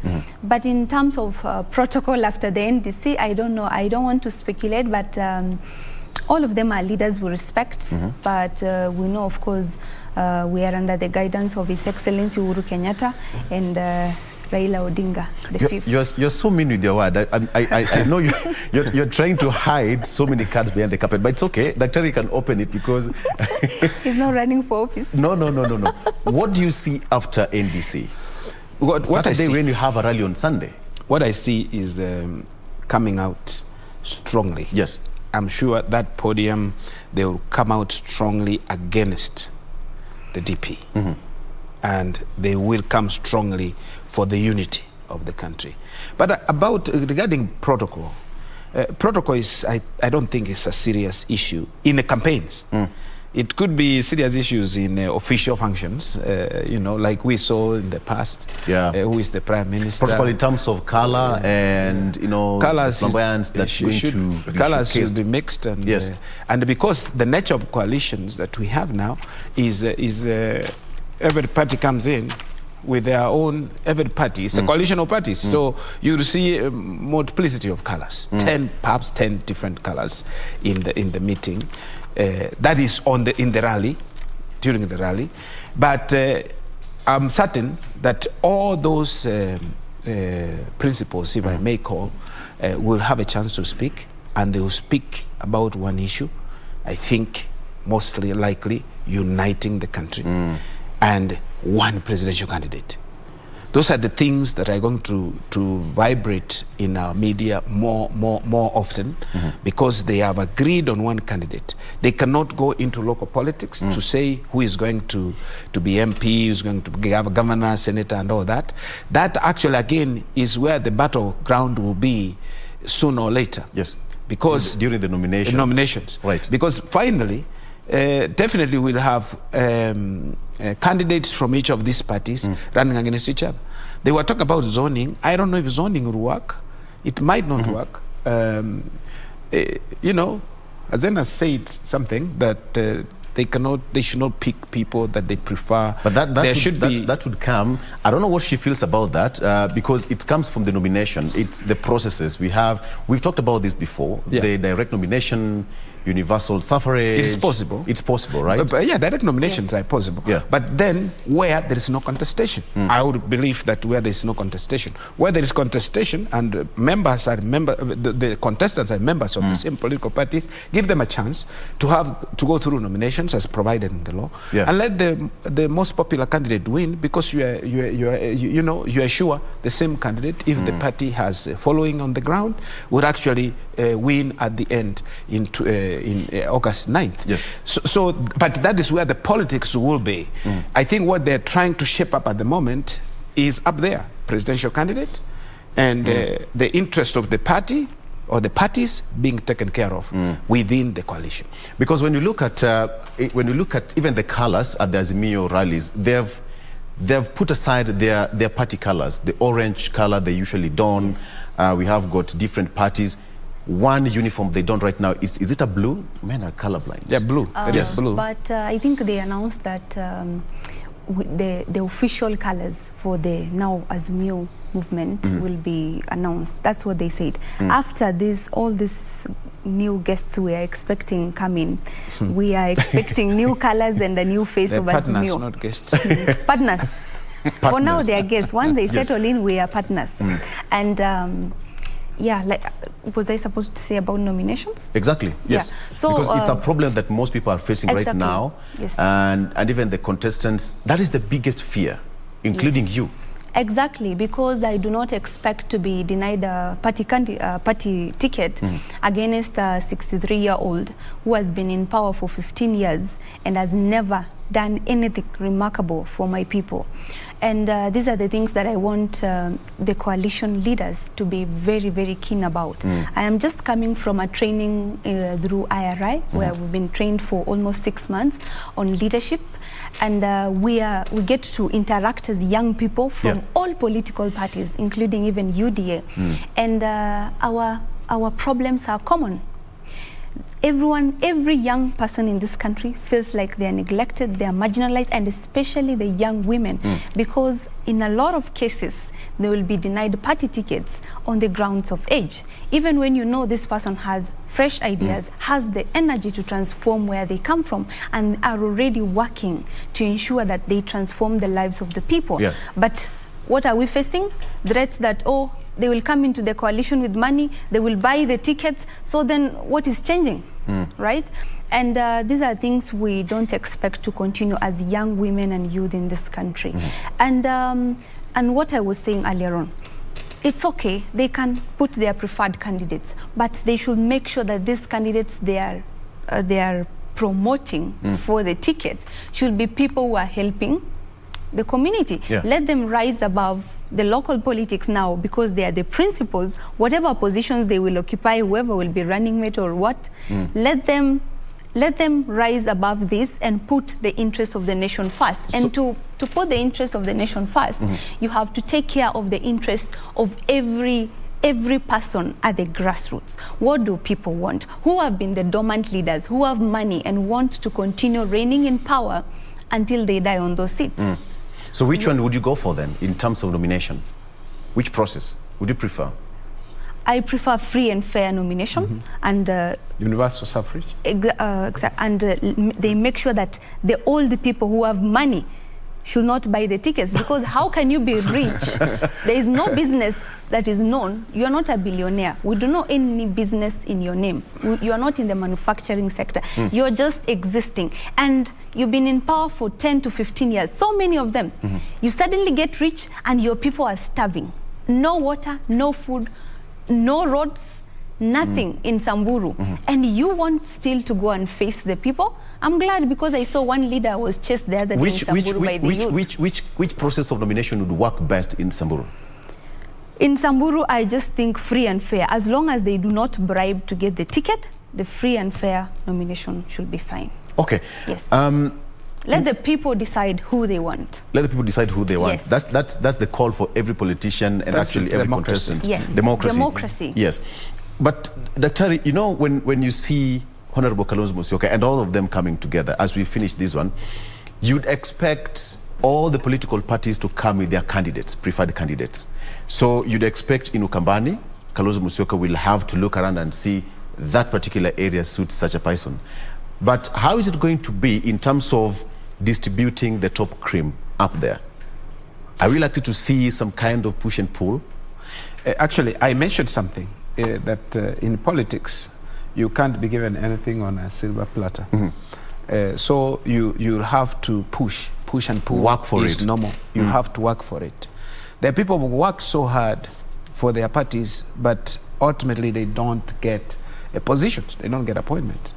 But there are those also who know, who are entrepreneurs. We have talked about this before. They are those political entrepreneurs. For them, they know the buttons to push so that they get where they want.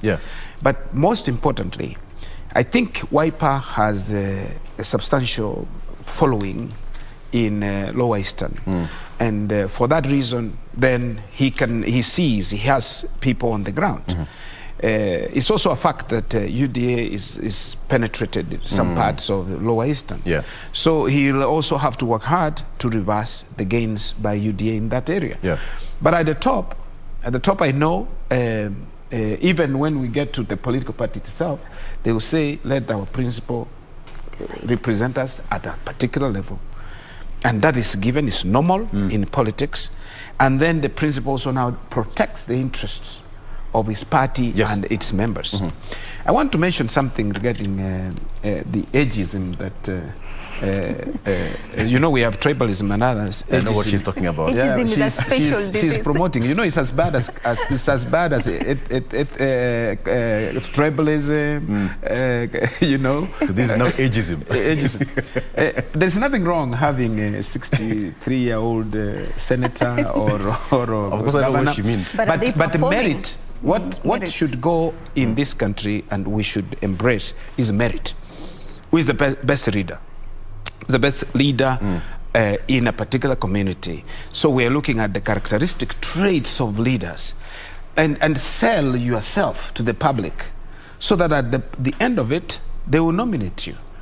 Yeah. And we need also to shun violence. The youth can harass an old man, you know, an old woman. But is that fair in a democratic space? No. I don't think so. No. So people should be allowed to sell their ideas.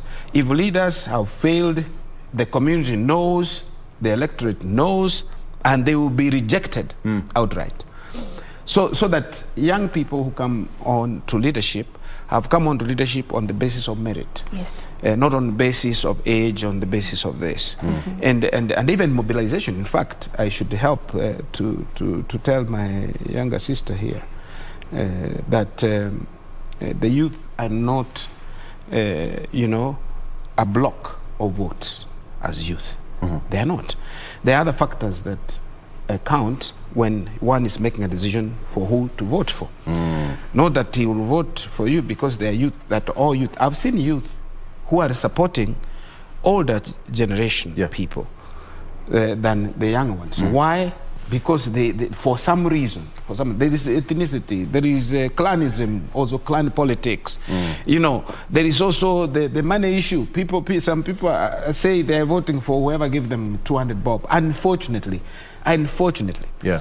They should now, meaning that our ideas, the youth who have ideas, should go ahead and ensure that they are present. In fact, we did a study and people were saying they are going to vote for this person because he is present or she is been coming here.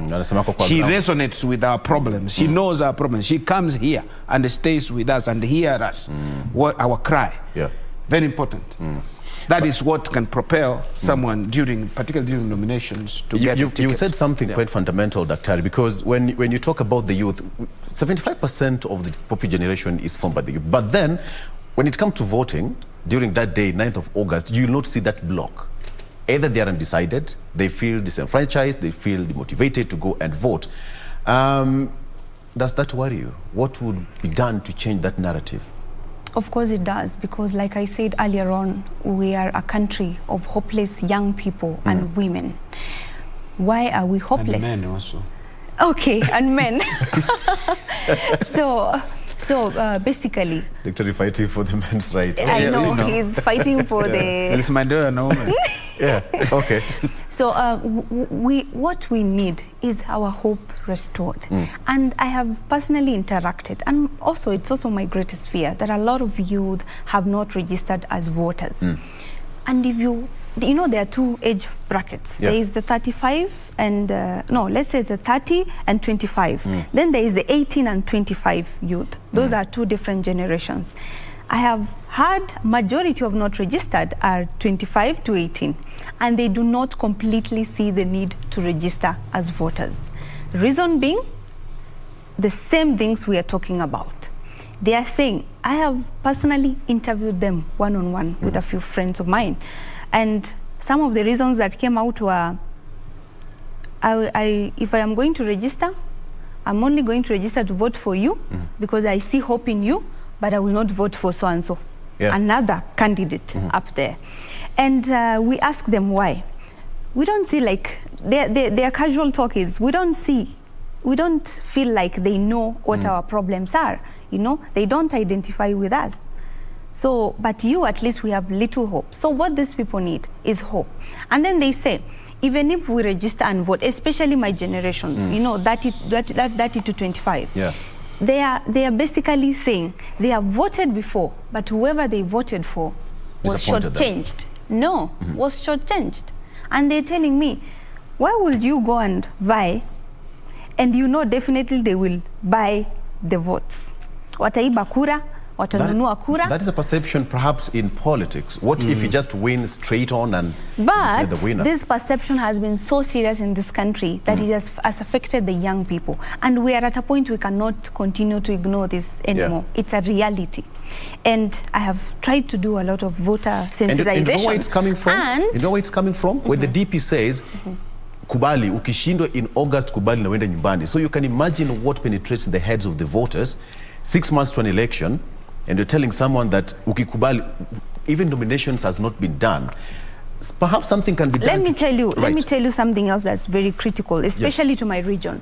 I have been to several places campaigning, and you know we have clans in Samburu, and I have interacted with other young aspirants from across the northeastern region. They have the same problems. Some legit Kenyan citizens have not been granted IDs. Reason being, either some local leaders are saying they do not belong to that community, they do not belong to that region. Samburu, for instance, and I will proudly say, without fear of contradiction, that there is a clan, the 9th clan of the Samburu. They are called the Ndorobos. The Ndorobos are blacksmiths of the Samburu. The Gunonos are also another faction, hunters and gatherers of the Samburu, although nowadays they moved into pastoralism. So they are very part and parcel of the Samburu people. But some local leaders have been deliberately and illegally denying them identity cards. I met this youth and we are presenting these cases, and the youth have come to speak to me. They told me we have been denied IDs because once we go to register, they tell us that you're not from this county. Where are you coming from? You see, because originally we used to migrate from one county to another. Right? So you cannot just come and say, but these people are crying that they have been here for a long time. And now I went to talk to the office of the registrar. They told me this was just politics being played, because you have to have strategies as a politician. So if an older person strategy is to lock off the young people and the youth for whatever reasons they want, it's politics, fine. But as a young person, I have to come in and make sure that I facilitate these people to go and register as voters. I thank God because the office of the registrar in Samburu has not refused to register them once I approached them. But to imagine that at some point they were denied registration is very disheartening. So there is a lot of issues involved in why the young people, and first but most importantly, they do not see hope. They are saying our votes have been stolen. They will shortchange you because even the older leaders, some, I'm not doing a blanket condemnation on all there are so many good leaders who mentor young people. But there are some who they should be called viongozi sugu, because what they go to the ground is they will sell fear. They will say, uyu hatafika ballot, tutanunua ikura. But that is politics. Huyu bado ni mdogo. It's politics. It's politics. The cheapest price if you can. Exactly. But the young people have been buying this for a long time, and they have seen it through experience that they voted for this person and this person won. Okay. I would like to some respond serious accusations there. Yes. But I'm speaking from where the shoe pinches. And if the registrar of persons is watching this, then something has to be done in Samburu so that the Ndorobos, people who have to get their identifications, and probably the government should also move in and make sure that if you're above 18, you have ID. All right? Yes. Fair enough. Okay, yes, Dr. Yeah, it should be more or less automatic that when you are 18, you should actually receive your ID. True. Yeah, because they should be actually, they should bring the two records together. But and registration, actual births, deaths, and civil registration should be similar, so that when my child is 18, automatically they send a message to the parent that the child is supposed to be registered, and already if they have their documentation, we can have this thing done automatically, or at request, press of a button and you receive your identity card. I wanted to mention something. Sometimes we say the youth are marginalized. In fact, the youth, for me, are the greatest consumers of national resources. And it's true, isn't it? No. It's true. Because look at it from even a family perspective. When I earn a salary, I all spend it on my children, whether upkeep, education, and all that. In fact, a study was done by UNDP some time back, and Professor Mwabu of the University of Nairobi, an economist, presented this data on how much the youth consume in relation to the rest of the sectors in society. And it's a fact. If you look at it from your own household, when you get the money, you're paying fees, you want to develop our children. And we should look at ourselves as one family of Kenya.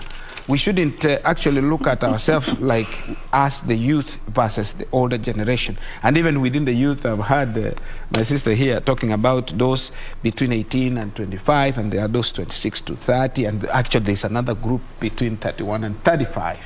Yeah, so we should, what really brings us together?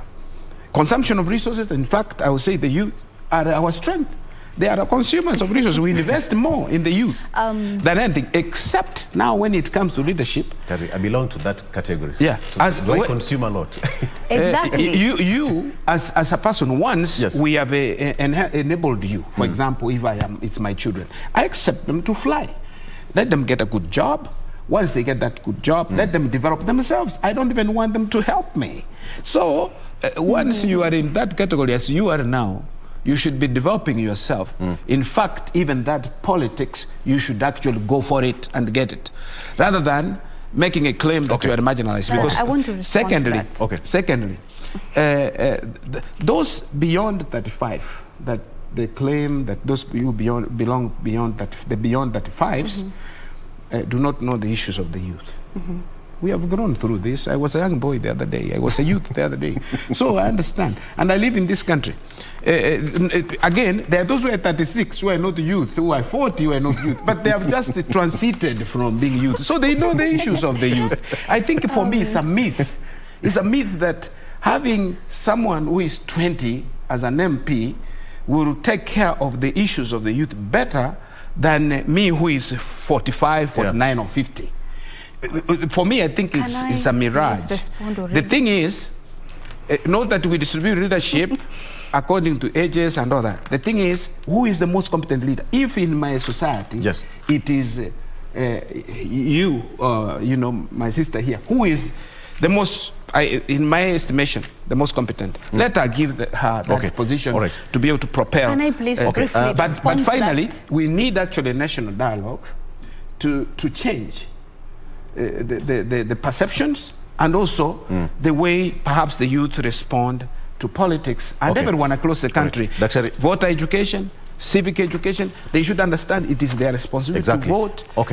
Bad leaders should be voted out. They should understand that whether youth or older, we need to get the best leadership. Allow me to take a break, and Hazena, when I come back, I'll give you time to respond to that. Exactly. And then now the president is, we've seen some pictures on social media, the Jubilee administration putting billboards across the country stipulating what the president has done. I want us to talk about that and what that means. But first of all, let's take a break, and we come back, I'll give you time to respond to that accusation among the youth. I also feel attacked. I'm the youth. Dr. is on our neck today. Speak for them. I'm being fair. I'm also a youth. No. You are harassing us, Dr. I'm also a youth. Let's take a break. We'll be You're right back. Youth in studio today. All right, we'll be right back.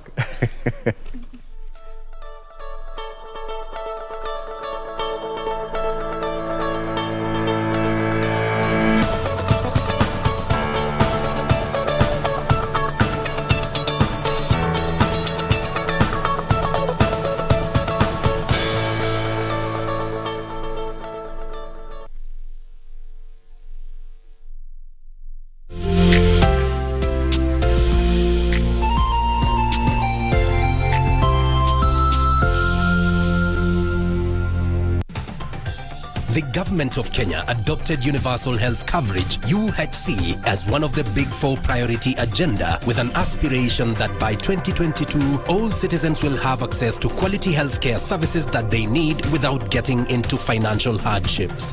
Don't suffer in silence. Visit the nearest healthcare facility and access affordable healthcare services that are now offered under the Universal Health Coverage Benefit Package delivered through NHIF. For those who can afford, please remember to pay the monthly contribution of 500 shillings. The government has put mechanisms for assisting those who cannot afford to pay. Register biometrically at the nearest NHIF office. Your family's health matters to us. NHIF. Leave no one behind. Log on to the KBC website at www.kbc.co.ke to get the latest breaking news, entertainment, sports, politics, lifestyle or business trends from Kenya and around the world. Never miss new episodes from your favorite TV shows, reruns and movies. Just stream online or watch live on your YouTube channel at KBC Channel 1 TV shows. For the day's biggest stories, trustworthy news and family entertainment, log on to KBC Channel 1. Watch what you want anytime, anywhere.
Welcome back. Hezena says that she feels attacked, and for all fairness, I want to give her time to respond. Hezena, 3, 2, and you go. So I appreciate that our honorable professor here is taking care of his family and providing for his children. What I want to remind him that he has used the word consuming. We do not want to be consumers in this country. That's not how we build our nation. We want to participate in the governance, in the decision making, and in the manufacturing. You know, making up.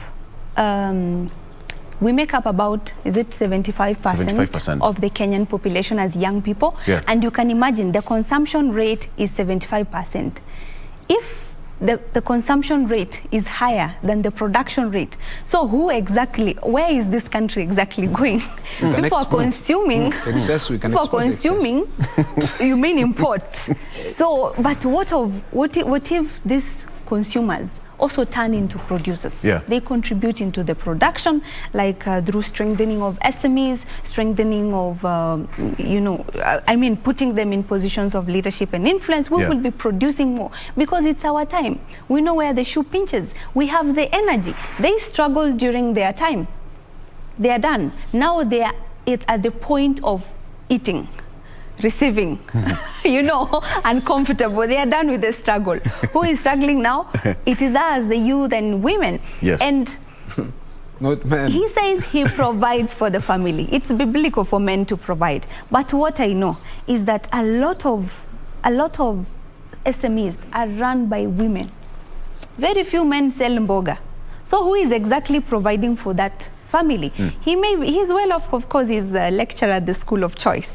So he can afford to provide for his family. How many other families out there have women as the breadwinners, have youth in the border sector as the breadwinners? I'm a firstborn of several. And I am also helping in ensuring that I provide for my family Once with the you have been assistance empowered. of my mom. Yeah, once you have been empowered. With the assistance of my mom. What now our parents, like Professor, don't understand is that the empowerment is talking about is academic. We are done with that. But once we are in the job market, do we have the jobs? Do we have the opportunities? Is this education appreciated? Right? Yeah. Is this empowerment put into use? Or their generation is just used to providing and we consume. Yeah. We do not want to consume. We want to participate in the building and production of our country. We want Kenya to be the East African gem. You have seen Congo wants to join the East African community. They are bringing on board a population of 90 million. If the unemployment rate of youth in Kenya is very high, if industries are strengthened through the economic revolution, like Baba is saying, if there is an agricultural revolution, like I intend to do in Samburu, we'll put more youth into work. Where will we be having the market for this? Obviously not as that, because now we are producing. We will start focusing on the African trade. We'll start focusing on importing. That is what China has done. It capitalized on industrialization and on young people. And now China is applying everything to the world. We can do that as Kenya. Nigeria has a population of about 250 million. Kenya has of almost 50 million, and Congo has 90 million. How many other African countries that can empower the youth, give them opportunities? You have empowered us already. Now we are ready to take up the positions to help you rest, because we have consumed and consumed. Now we want you to rest. I didn't want to respond because I was misunderstood, Victor. I will say one word, just a few words. Before we go to the next I think topic. she misunderstood me, like consumption is a bad thing. I said of resources. Look at education, investment, even government. When any government takes power, it must invest in the youth, in education, in health, all those that matters. Build schools, build, even I said from the family perspective is that put money there. To have a better future, you have to train the youths and train them properly and actually create jobs for them. So that is the perspective I had. That not that you are like a parasite who is just fiancering, or you are my professor. I can't argue so much on that. So we are all together in this. All right. But in politics, not every youth is going into politics anyway. Okay. Right. All right. Fair enough. Let's get into this, as we know. I'm told that we are running out of time. But then, the Jubilee administration is soon coming to an end in a few months to come. But the president is adamant to tell people that this is my track record. On social media, we've seen several billboards doing rounds on social media, stipulating the president's achievement. Politically speaking, and the Jubilee, we have got their NDC coming up soon. We have got Sagana 3 also loading. And we also have the Azimio Umoja pact to be signed on Saturday. What is the president trying to tell us? That he is single-handedly fighting to see that Jubilee is resuscitated. People say that Jubilee is dead. Was Jubilee dead, Dr.? I would think, this is a political season. Yes. Anybody could say anything to their benefit. Someone will say Jubilee is dead, and still actually fighting the dead body. Yes. You don't fight someone who has died. So Jubilee is not dead. Jubilee is forming a coalition with Azimio. So it's a party in no manner of existence, whether it is legal existence, de facto existence, all this, the Jubilee is there. It's a political party. The structure, the party structure still exists. Yeah, the leader, not just structures. The leader of Jubilee is Uhuru Kenyatta. Is still alive, and is president. Jubilee is the ruling party. Are we saying there is no government if Jubilee was dead? I think it is a political statement that people make in order to show that Jubilee is dead, so that people could move to other parties, particularly UDA. UDA makes all those comments, and it's not good for any democracy to do those things. Grow our parties. If a party strength has gone down, let the one that comes ascend to popularity in the country actually also grow in a natural way, or in a way that is supported by the people. But it's a political season. It's a season of elections, and people will say anything.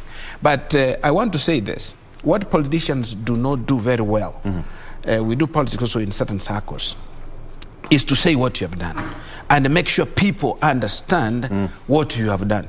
I think President Uhuru by listing things that the Jubilee administration has done, people actually will see Jubilee in a different light. Yeah. We'll even see the president from a different light, other than what we normally see as propaganda, that nothing has been done. In fact, politicians will be quick to say the sitting MP has not done anything, and the sitting senator has done nothing.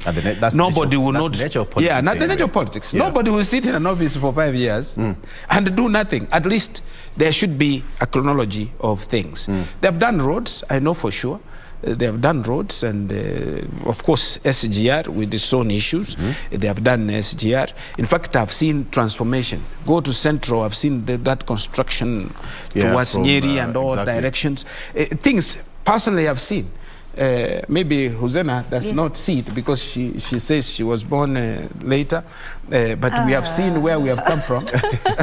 we have actually, there's transformation. If you compare 1990, for example, or 1997, and now, you can see actually the transformation in terms of infrastructure, in terms of cities, how cities have grown, in terms of income, in terms of even education awareness. People are aware, more aware. Yeah. It's good so to put down on pen and paper what Jubilee has done, so that it's a scorecard. And I wish that this should be the direction of politics in our country.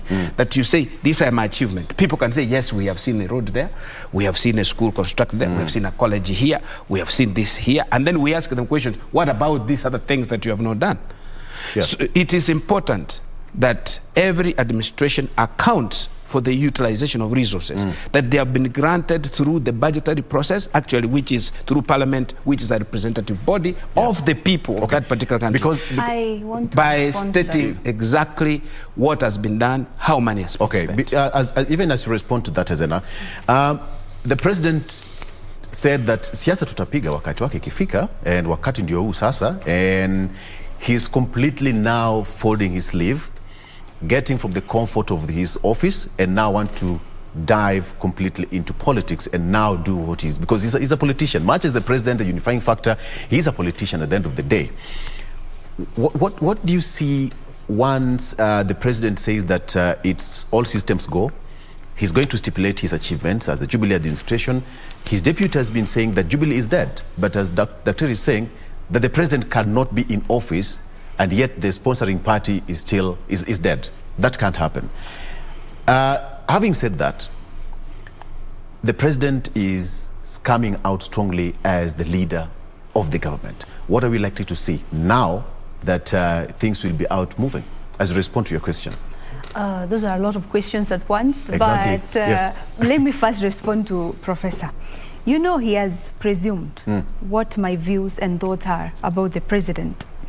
I have nothing but heap of appreciation and praise for the president. I might be a young person suffering in this country together with my fellow young youth and women. And it does not mean we are totally oblivious of the progress that our nation has made. Yeah. And we will not be solidly supporting Raila Odinga if he was not joining forces or a recommendation by a very hardworking president. We have seen the SGR. Like Professor says, it's a political season. Anything goes, anything can be said. Yes. But the fact is, the SGR is majestically standing there. They will say at what cost. What matters is that this SGR will benefit the future generations. In Samburu, particularly, we have seen the tarmacking of the Nyahururu-Maralal highway for the first time. And when I'm MP, I will ensure that the tarmac goes to Baragoi and solves the insecurity issues. The tarmac will connect Baragoi to Turkana, Baragoi to Marsabit, and solve the insecurity and poverty issues. It will open up the region. And secondly, he commissioned a very huge dam next to my home. Okay?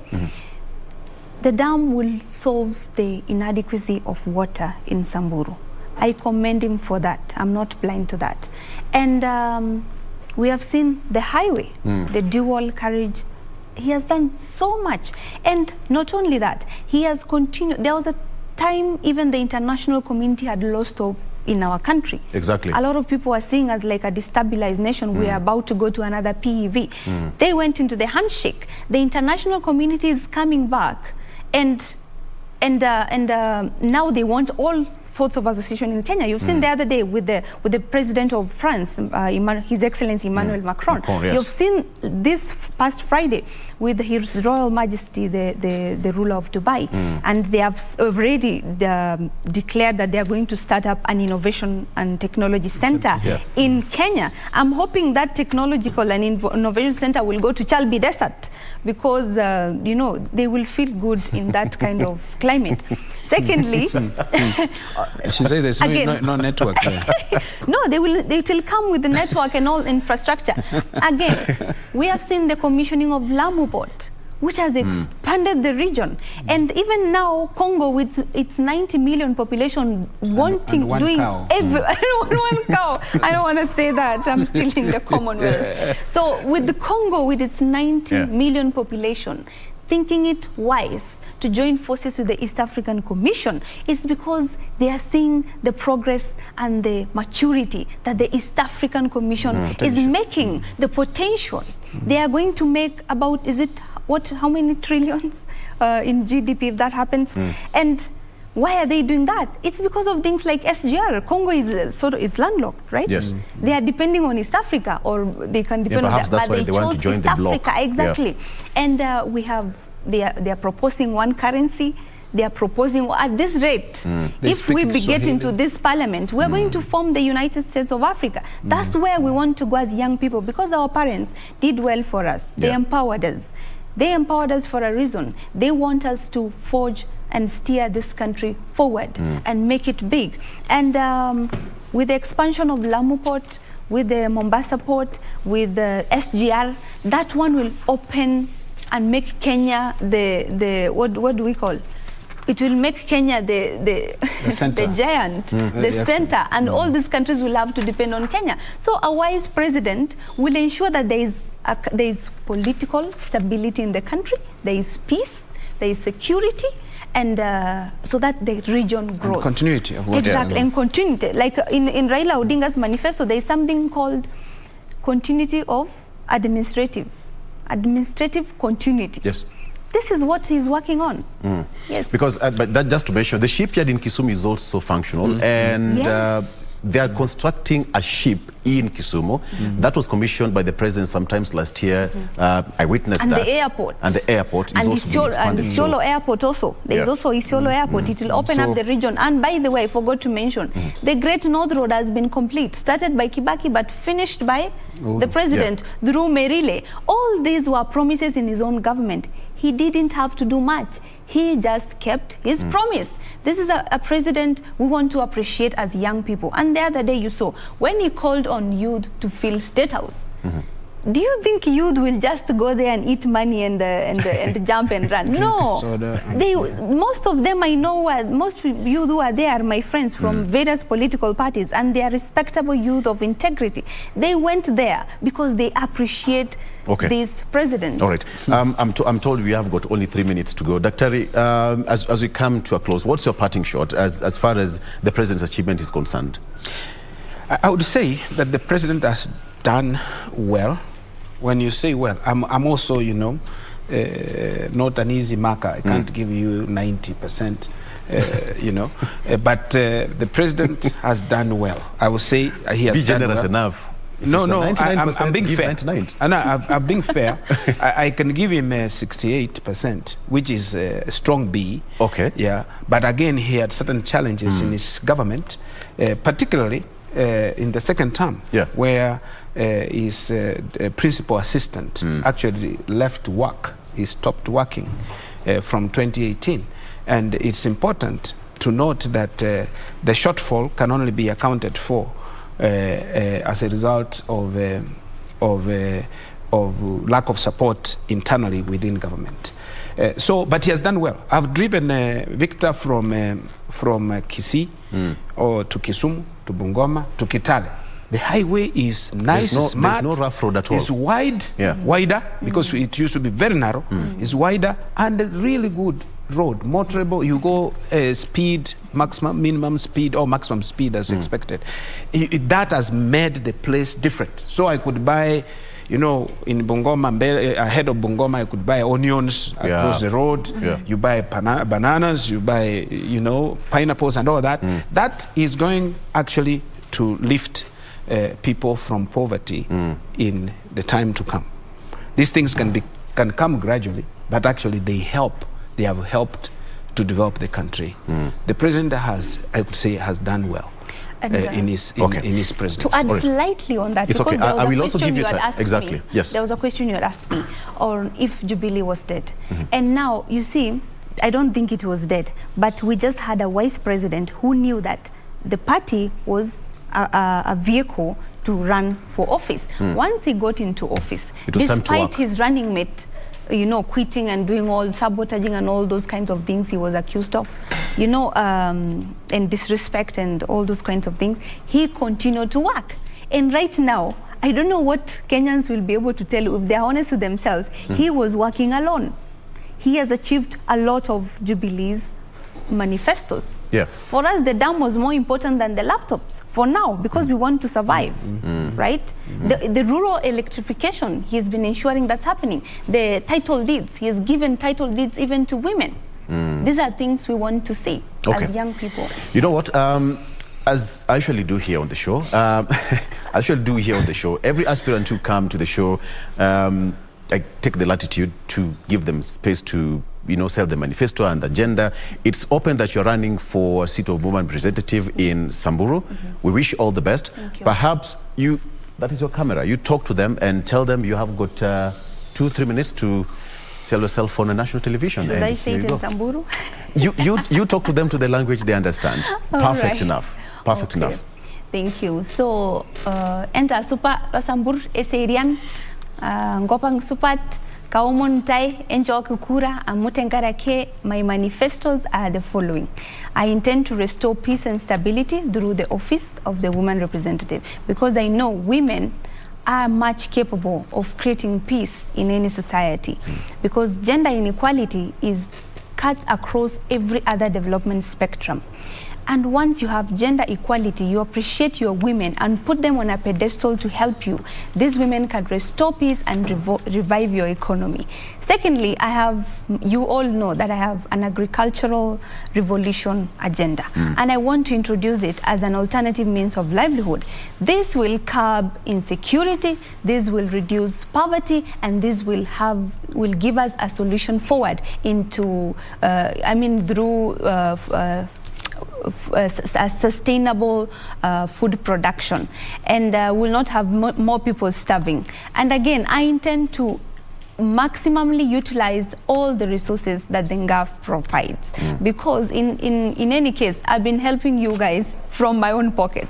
Imagine what I can do with public resources. I have been an activist for how the county government is misusing your funds. It does not mean I'm looking for this seat to go and misuse the same funds. Lastly, the education and health sector needs a thorough revival in Samburu. We have seen that the hospital did not even have painkillers. When the dam comes, we will have water. That will solve one problem in the hospital. But there is so much that the resources that go to Samburu County can do for only a population of about 300 and something thousand. That's a very little population to ensure that everyone is living everyone is living well and in peace, regardless of communities. I know I come from the largest clan, but in my campaign, there will be nothing like clans. It will be about serious and rigorous issue-based and development. Thank you. Daktari, I think tukiongeza kuzidi hapo tutaharibu. Tumalize. Thank you so much. All right. They say Asholeng. Asholeng. All right. Thank you so much. Thank you very much. Thank you so much. We've been speaking to Hezena Lemaletian. She is running Lemaletian. I beg your pardon. She's running for the woman representative seat in Samburu County, and she's already stipulated her manifesto there, as we usually do here on the show. And Daktari from the University of Nairobi, who is a University of Nairobi lecturer of political science and a political scientist as well. Thank you so much for joining us, and you as a viewer for your valid company. We are taking a break. The show is not yet over. We'll be right back after this. Thank you. Asanteni sana. Thank you so much for your time. It's been amazing. I've never spoken in vernacular.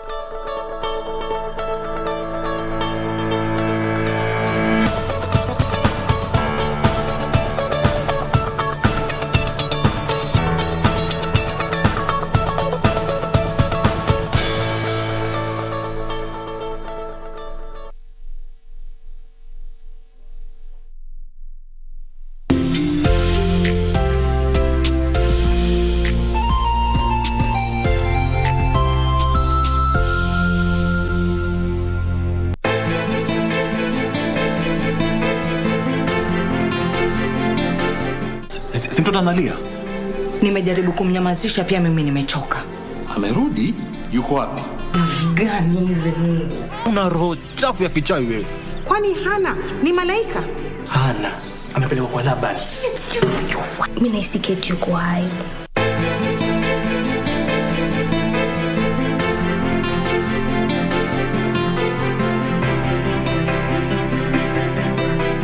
Mundos divididos por una sombra de traición. I've had enough of you taking it out on me every time you lose your patience. All I ever did was try and help you. Stay out of the way. Your father's the one that has always insisted on comparing the two of you. The only thing you can do for Santi is what you've always done. Give him your love. I'm going to remove my son from this low-class facility. I'll take him to the best hospital in Mexico where they have real doctors. Grandma, what's going on? Where am I? If you don't obey me, I have no need to keep on paying your way. Do you want money? That means you'll have to start to work. Lying heart. Fue sembrando el veneno y la ambición.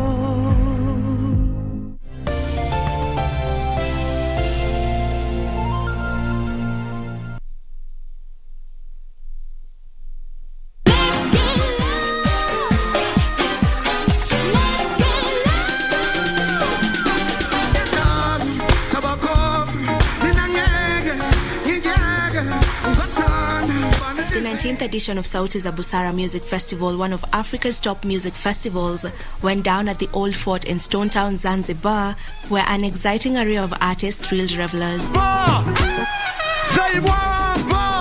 I feel like there is space for creative writers and for creative works in Kenya presently than before. They got my song, Gucci Gucci money. Now, Diamond Platnumz and Zari, the boss lady, are part of the cast of the very first African reality series on Netflix. Now, So that's why you're hating me. Everybody was like, huh? You cheated and then you have a kid? The only thing he did wrong, he got caught.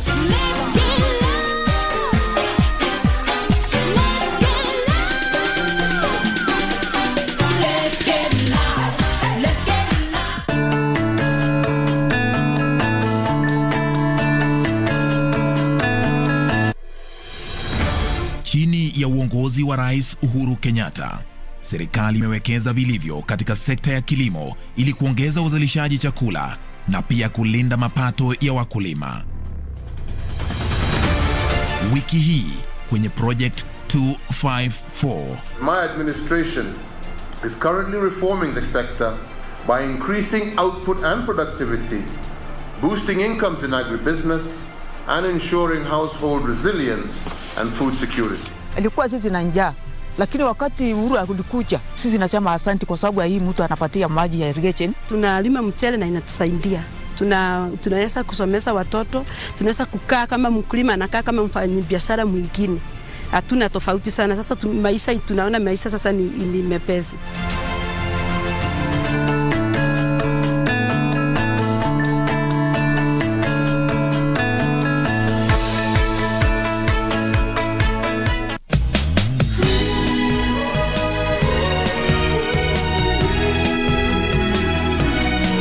Wait for me in the restaurant, okay?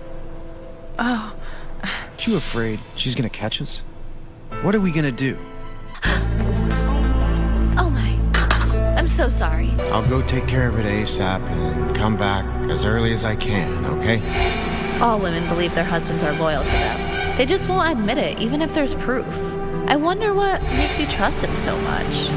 A lady asked us to dry clean it immediately. She told us to send it to 2622. I saw him talking with another woman. They were picking out wedding rings.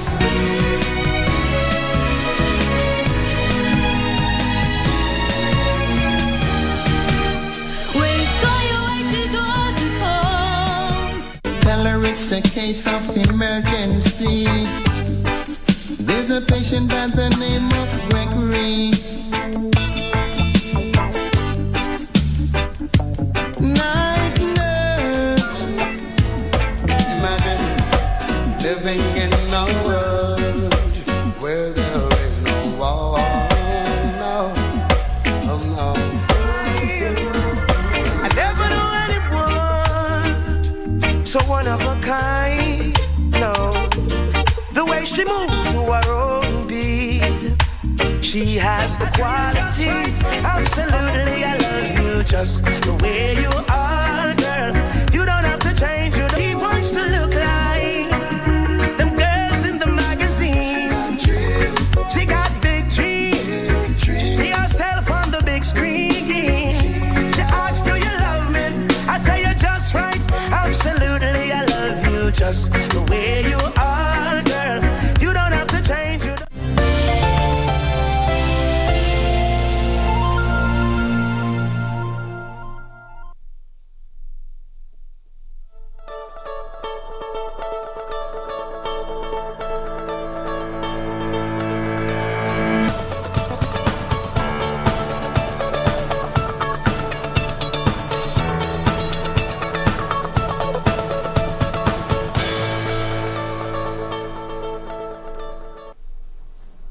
Welcome back to the program. This is still Good Morning Kenya. Time for our last conversation.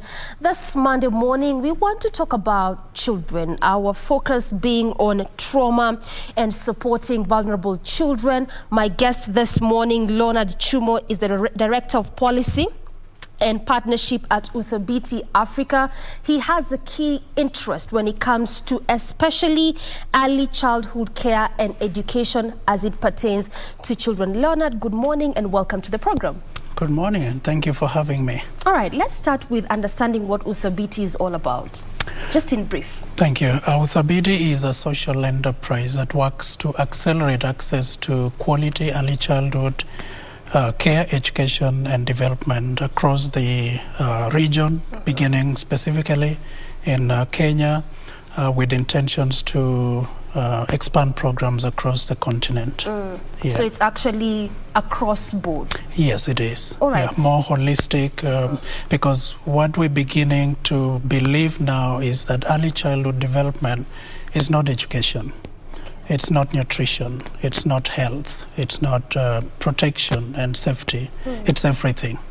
So we have an approach that lobbies and mobilizes effort across the spectrum, actors in health, nutrition, early learning, that's education, safety and protection, what we famously call child protection, responsive caregiving, where parents and social supports in the society are concerned, and all of them working together as one unit to support children. All right. So which age groups do you normally target? Between ages what to what, and why specific that age bracket? Our programming runs through 0 to 8. Most people may not understand what 0 is, but it's conception to about 8 years, and that's just for purposes of programming. The Constitution of Kenya, the Children Act and other legal documents define children as persons below the age of 18 years. Yes. But for purposes of putting in quality and being more specific, having measurable programs, we focus 0 to 8 years. Yeah. You are an advocate of young children. Interest in investing in this young population. How and why did you develop a key interest in particularly such young children? Good question. Because I do not necessarily have a background in early childhood development. Yeah. It's an area I found myself almost accidentally. I came from banking right into the deep ends of child development about 10, maybe 15 years ago. Yeah. And I'm a father of 2, so I'm a beneficiary of early childhood programs myself. And I think it is, and I would invite everyone and encourage everyone, especially young parents, aspiring parents, people working with children, to have interest in early childhood development. It is an investment that is right. You can't go wrong. I'm hearing, politics is around here with us. Yes. We always get it wrong with politics. We get one president, we have 20 or 5 years, maybe 10 years or even more. But investing in early childhood gives you the best results. And I want to read a statement that is in Nurturing Care Framework, which is a framework developed by World Bank, UNICEF, and other global actors in early childhood development, and it was adopted at the World Health Assembly of May 23rd, 2018 in Geneva, 71st World Health Assembly. And this is what it says, that what is one of the best ways a country can boost shared prosperity, promote inclusive economic growth, expand equitable opportunity, and end extreme poverty? That's a question. I'll repeat that. What is the one best ways a country such as Kenya can boost shared prosperity, promote inclusive economic growth, expand equitable opportunity, and end extreme poverty? The answer is very simple. Invest in early childhood development. So that's scientifically proven. Globally accepted now. Countries such as New Zealand and others, Cuba, that are making great progress in holistic development, cohesion, social cohesion, economic productivity, and health. Health and productivity are those that have invested in children. Yes. Because we want to work on your mic, but we're still speaking with Leonard Chumo, Director of Policy and Partnership at UTHA BT Africa. He is talking to us about basically trauma and supporting vulnerable children, giving us a bit of his background and perhaps what led him to just get an interest when it comes to support of children, particularly what we call the vulnerable children. Also, as we continue this particular conversation, we'll be diving into understanding vulnerability when it comes to children. When we talk about vulnerable children, what exactly are we talking about? What characterizes vulnerability in children, and what exactly can we do as a people, a community, as a society, especially when it comes to support of these children that we call vulnerable? And even as a state, as a government, what exactly is the state doing as it pertains to support of vulnerable children? Coming back to you, Leonard, I mean, you were just basically telling us and making us understand what really led you to developing the interest, because you've told us that your background is in banking. Someone would really want to think, so at what point did you really get an interest when it comes to support of vulnerable children? So that is what you will be talking to us about in just a short while. But again, like I mentioned earlier, of course, you can send in your questions, maybe your feedback as it pertains to this particular conversation. Our focus centered on trauma and supporting of vulnerable children. If you can remember that today, again, we also had in the papers that story of a police officer who went ahead to kill himself, and on top of that, kill his wife, and on top of that, kill himself. And all this happening at the glare and the presence of their 2-year-old son. So when you look at such kind of incidences, what kind of long-term effect does it have on these children?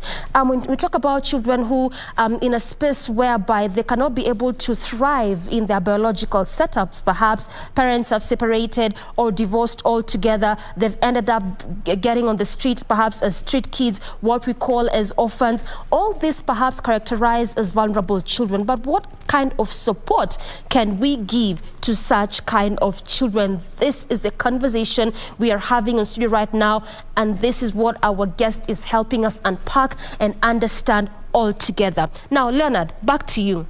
Aside from just understanding the fact that, yes, we are talking about that idea of perhaps you getting that interest, aside from the fact that we're talking about how you got into this particular space, aside from the fact that we're talking about you advocating for these young children and perhaps the different kind of issues that they are going through, obviously we'll be getting to these issues as I mentioned to you earlier. But before we get into all of this, just as I've mentioned to you, the different kind of issues we'll be unpacking and trying to understand the nitty-gritties of all of this, I want us to take a very quick breather. When we come back, we get back with Leonard and he'll be talking to us about all of this and so much more as it pertains to trauma and supporting vulnerable children. After this break, stay with us.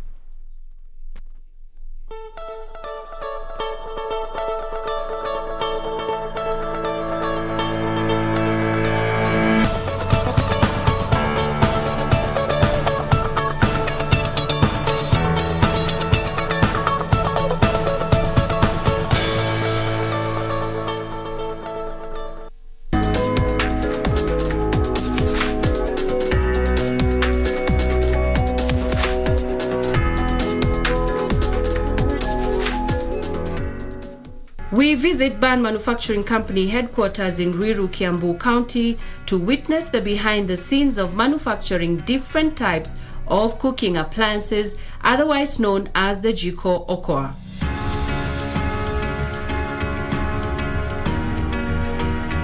We start at the loading bay where all the raw material used is kept.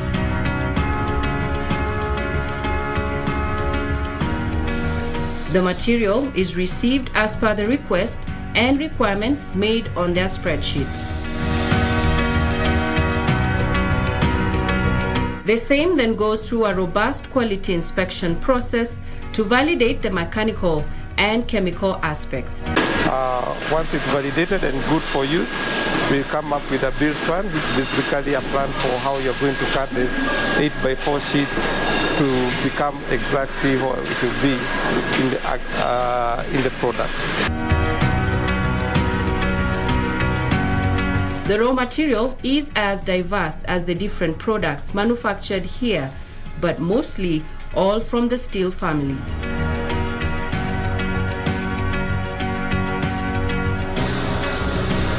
The 8x4 sheets are then cut into smaller sizes depending on expected end product.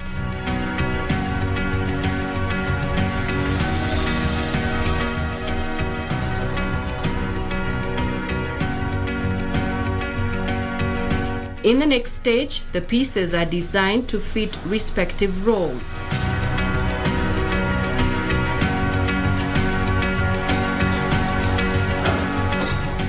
The forming stage, where now you start giving that stage some form of shape that will eventually come to be seen in the store. And once all the parts have been formed, then they go to the assembly section. Next, the parts are washed in soap and water, dried, and painted, and then put in a kiln for 20 minutes for the paint powder to stick. The parts are then assembled accordingly to form the final product. The assembly section, we mostly use permanent joinery processes, especially for the old processes, which is basically welding processes.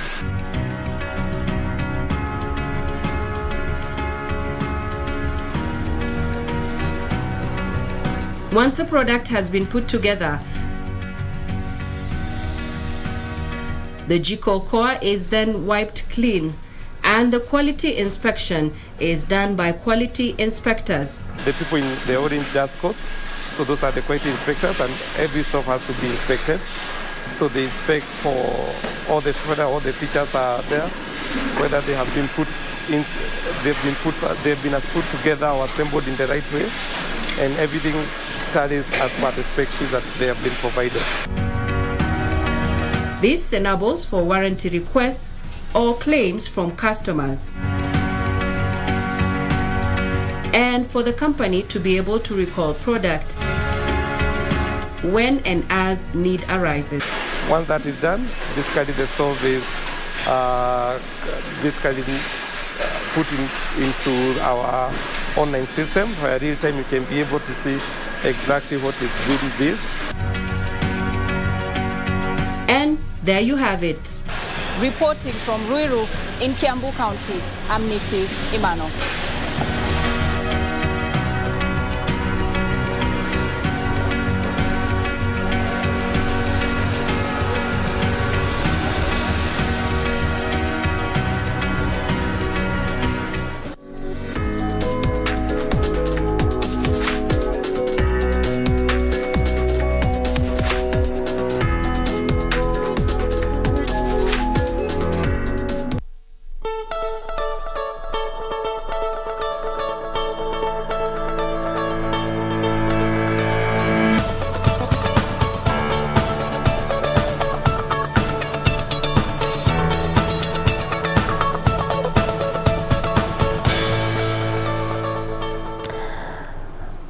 All right, Parks of Life TV it is. Nonetheless, we are here and we are back still with Leonard Chumo, Director of Policy and Partnership at Uthabiti Africa. Our conversation still centered on trauma and supporting vulnerable children. Leonard, let's now just get into the issues. We talk about vulnerable children and the array of issues that I mentioned could perhaps be, some of those factors. But when you talk about vulnerable children, what exactly are we talking about? What does it even mean in the first place? Thank you. I think this is a great subject, especially with the changing life circumstances, emergence of technology, increasing urbanization, crime rates, and all social, network breakdown like nuclear families, values and systems. We now need to begin to think about children as components of our society, and so vulnerable children are children who are exposed, and their development is at risk. We call them adverse childhood experiences. They're literally children who are exposed to a wide array of experiences in early years that can advance their development. And from science, the brain develops rapidly between about 0 to 2 years, maybe 3 years, but by the time they get to 6 years, a child development is about 80% fully developed. So any experiences, traumatic experiences, exposure to violence, death, death of a loved one, children, parents, migration. I like to encourage people that we need to think about children as, part and parcel of our society. When, for example, you make a decision to move from one house to another, or one neighborhood to another, for whatever reason, as an adult, your thinking is important.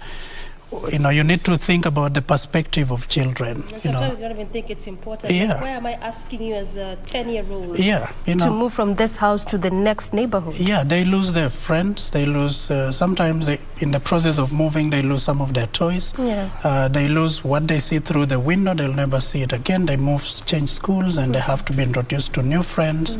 So there's a wide range of issues, especially now increasingly with the changing circumstances in life, that expose children to vulnerability. Maternal stress. COVID is here. Most of us don't even think about what's the implication of COVID-19 on children. We like to think about employment, unemployment, the pressure on health, but there is so much more on children. Some children have had to relocate to rural areas, from the cities. So they lose their teachers, significant others, their friends. Their development pattern is disrupted, so to speak.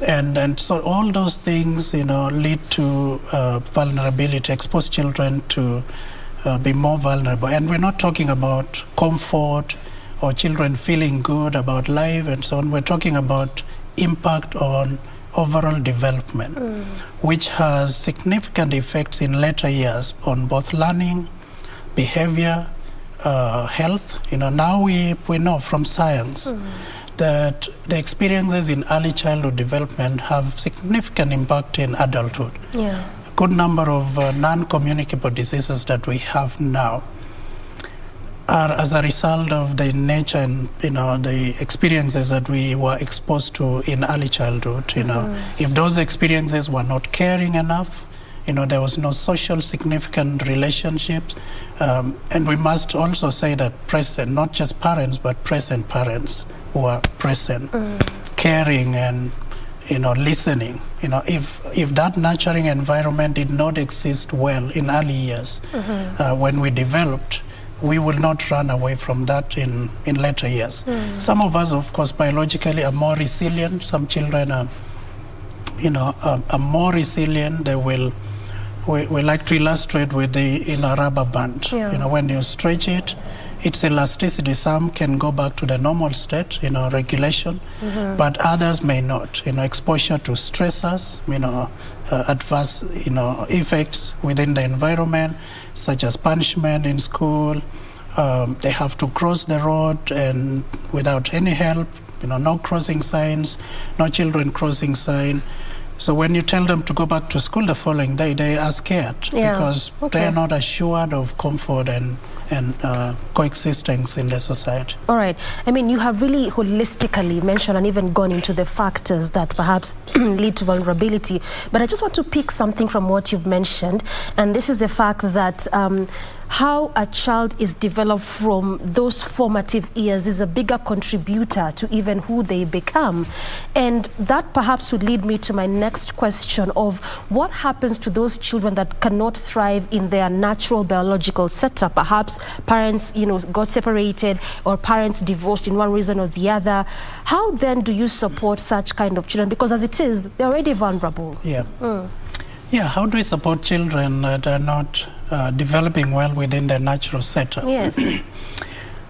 Yeah, it's important to underscore that I think nature anticipated that a child is born, from the womb of a mother and then taken care of by, a father and a mother. But those are ideal scenarios. What we see now is the increasing number of children that are growing up in either institutions of care or away from their parents. Parents have to leave home and go to work. Unfortunately, some of our policies and infrastructure do not allow us, to have time with children more. And so we find, a number of children increasingly in our country and in the world at large, where children have to live in settings that are not what we would call natural environment. What we advocate now is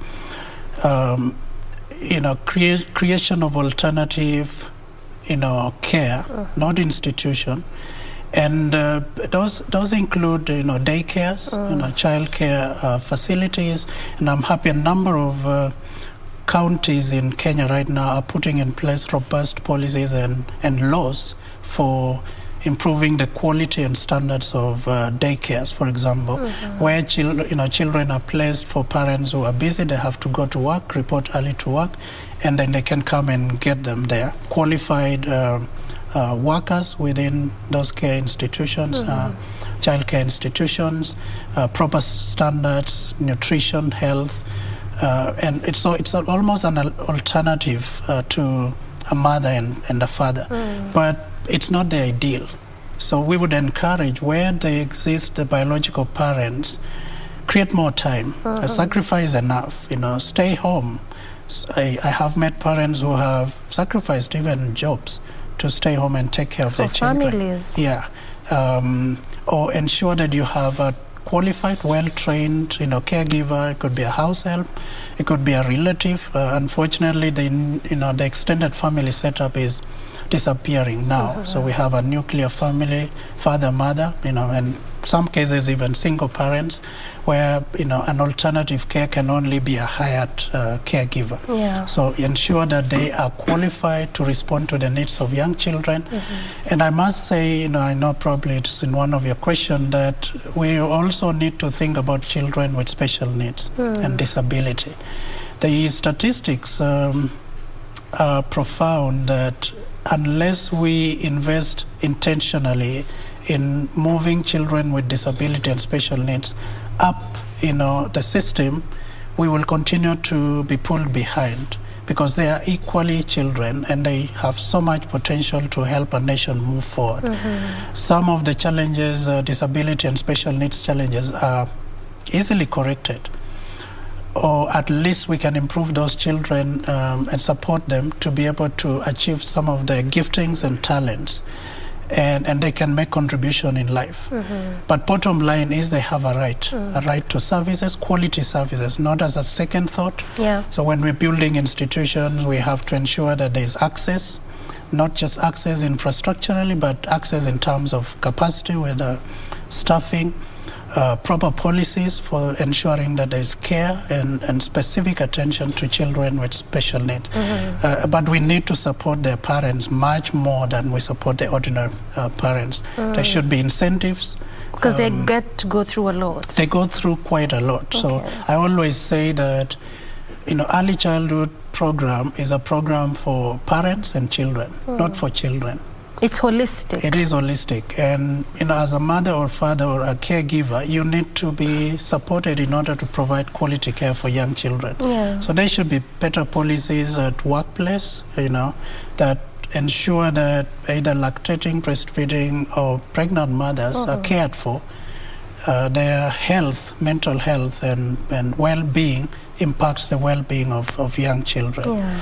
And more importantly, for parents who are serving children with special needs, they go through emotional, depression, instabilities, and they need support. Well said. And speaking of policies, the Children's Bill is still before Parliament. Already went through its first and second reading. We perhaps expect it to be assented and become law. And part of what this Children's Bill seeks to address is, of course, the issue of promotion of rights of children, social protection. There's the FGM question. There's the law on marriage and, the young children, especially young girls getting married. And the question is, the idea is good. That's why perhaps you have that bill even before Parliament anyway.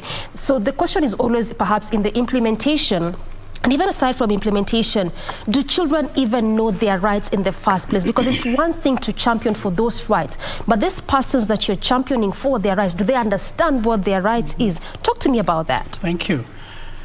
I think you raise a pertinent issue there. Children, are they spectators or participants? Yes. And we come from a background where children are there to be seen and not to be heard. I hear politicians say, if you're not on the menu, you're on the plate. Choose where you want to be. And it looks like for children, they're not even in the menu, not in the plate. They're just somewhere nowhere in between. I think they're nowhere in the picture. There are not enough voices that we hear that articulate issues for young children. And we need to start demanding, for all of us in the community, that politicians, government, private sector, employers need to start thinking and talking about children. So I'm happy that we have, a bill that hopefully will become a law before the Parliament is dissolved.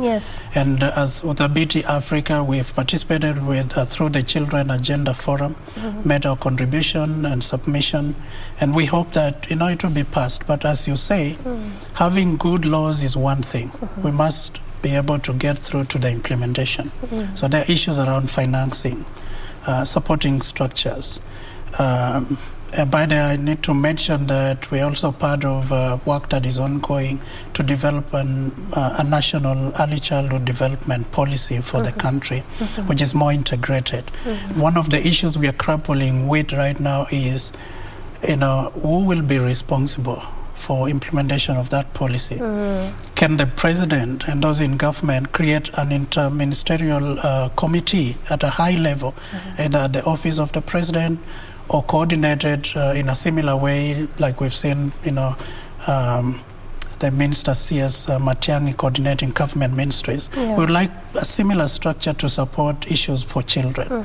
And we have a policy conference coming up in March 9th and 10th at Safari Park, and we will be articulating a number of those things, demanding more space. A lot of partnership needs to happen between county and national government. There are a lot of people that think issues children were devolved because they did not seem important for the country. Yet we know now that unless we invest there, unless we invest in children with disability, children who are marginalized and left behind, both in health, education, nutrition, safety, and what the story you just read about it's disheartening. Yes, it is. That the safety and security of our children is not at the center stage of our discussion.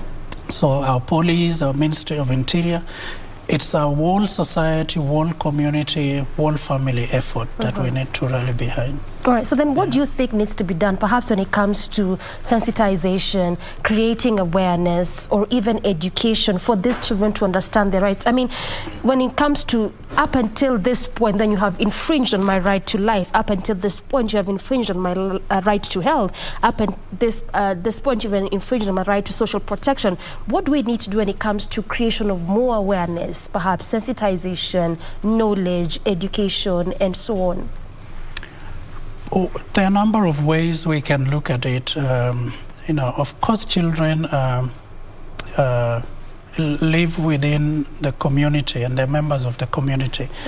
And Doreen, even as we talk about this, it's not right to say that all parents, all government, all counties are not doing a lot and enough. There are people that are doing a lot. There are men, for example, that you walk to the supermarket and they're carrying a baby. Yes. I have seen men who are carrying the babies in the back, not only in the city, but even in the villages. So there are people, there are families, there are communities, there are government structures that are doing a lot, but we still need to do so much more. So I think we can begin by advocating at the family level. Let families know that, one, it's the right of children. We're not doing them a favor. Yeah. And if we have to succeed in the next 50 years, 100 years, we have to succeed with bringing up children now. So let's begin at the family, create demand for quality services. And even in the electioneering period where we are going into, let's create civic awareness. And I don't know whether I'm telling you, I'm telling the viewers. They're listening. Let's demand that people must tell us something about children in their manifesto. Whether we're talking about UDA, Azimio, or the local what's parties, in it for children?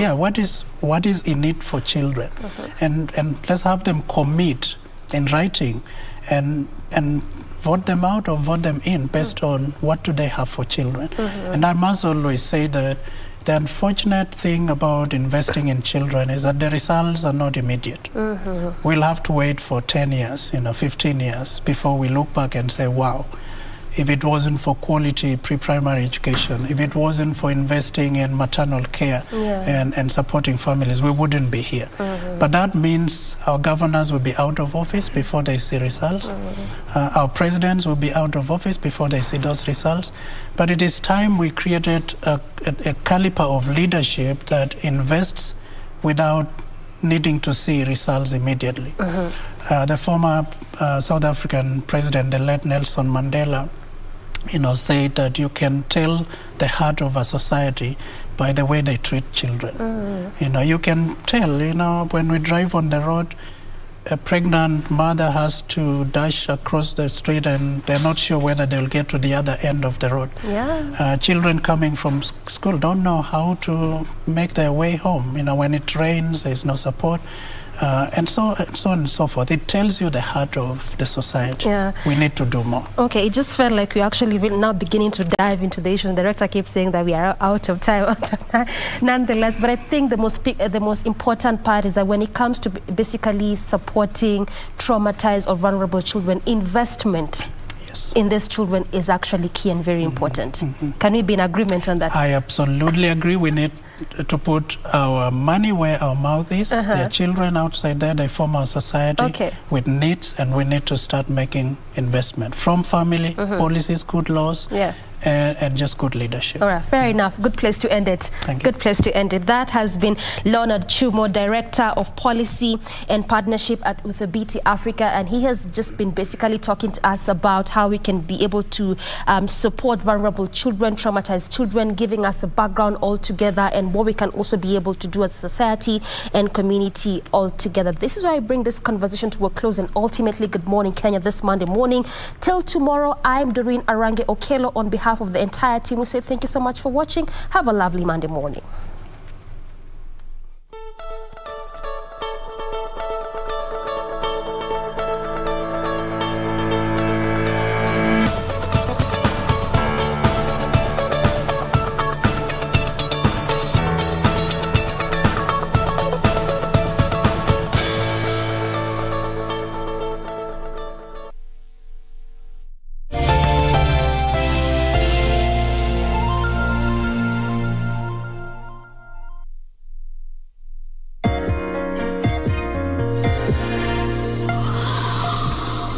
Hii ni mitikasi leo, makala kutoka BBC. Yaliyomo: Tanzania yapasua mbarika ikihakiki kuwa haipo tayari kuidhinisha mkataba wa kibiashara kati yake na muungano wa bara Ulaya na Jumuiya ya Afrika Mashariki. Baadaye ujumbe wa jeshi la Ufaransa uliokuwa ukidumisha amani kwa miaka 9 nchini Mali kuhitimishwa. Kisha tunakujuza jinsi hatua kujiuzulu kwa wafanyikazi kunavyochangia mustakabali wa swala la ajira barani Afrika. Mubashara kutoka Nairobi, Kenya, usibanduke.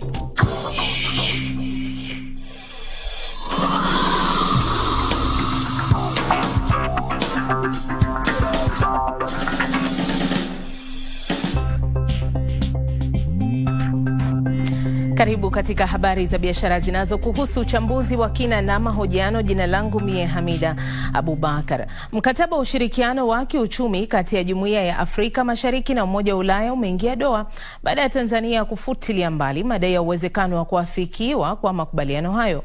Wizara ya Uwekezaji, Viwanda na Biashara nchini Tanzania inashikilia kuwa itaanzisha mkataba huo wa kibiashara iwapo matakwa yao yataangaziwa kwa manufaa yake na ukanda wa Afrika Mashariki kwa ujumla. Kulingana na ripoti iliyotolewa na Tume ya Bara Ulaya, bidhaa zilizoingizwa Ulaya kutoka Jumuiya ya Afrika Mashariki zilikuwa na jumla ya bidhaa zilizouzwa kutoka Ulaya zikiwa na thamani ya dola bilioni 4.1 katika kipindi sawa cha mwaka 2020.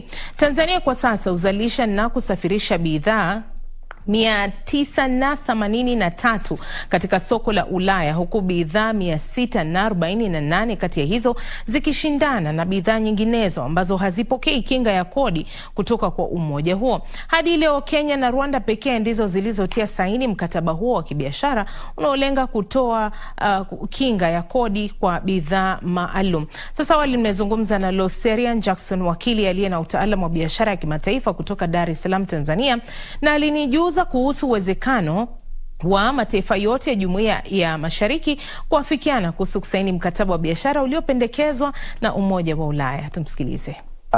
Huo uwezekano upo.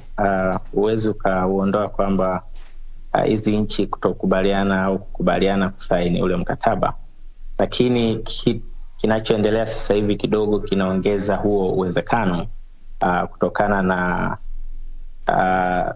hizi taarifa zinazoendelea kwamba kuna uwezekano Tanzania ikawa inaelekea kusaini huu mkataba, lakini pia na yanaendelea kwamba bado kuna maongezi yanaendelea kati ya serikali ya Tanzania na Umoja wa Ulaya kusaini huu mkataba, lakini pia na Umoja wa Ulaya na hali ya Umoja wa Ulaya na Burundi kidogo na yenyewe inaweza kusababisha ili swala liwe na uwezekano mkubwa. Sasa baadhi ya mataifa yamekuwa na wasiwasi kutia saini mkataba huu. Unaona ni kwa nini wanakuwa na wasiwasi huu? Na je, Umoja wa Ulaya umetilia maanani wasiwasi wao na kuona jinsi gani utaweza kurekebisha hali? Wasiwasi umekuwepo tokea mwanzo kabisa wa hii mkataba kuanza kujadiliwa. Kwa mfano Tanzania, tokea kipindi cha Rais Benjamin hapa, lakini pia hata kipindi cha hayati John Pombe Magufuli, haya yalikuwepo, lakini yale matatizo ambayo Tanzania au nchi zingine zinaibua ni yale ambayo yalikuwepo tokea mwanzo. na hakuna kwamba mkataba umebadilishwa tofauti na ule wa ulivyokuwa 2015 2016. Swali limekuwa lile lile, kama hizi faida nchi zinazoendelea LDC zinazipata bila kusaini huo mkataba, je, kuna sababu gani sasa ya hizi nchi kuendelea kusaini huo mkataba wakati wanaweza wakaendelea kupata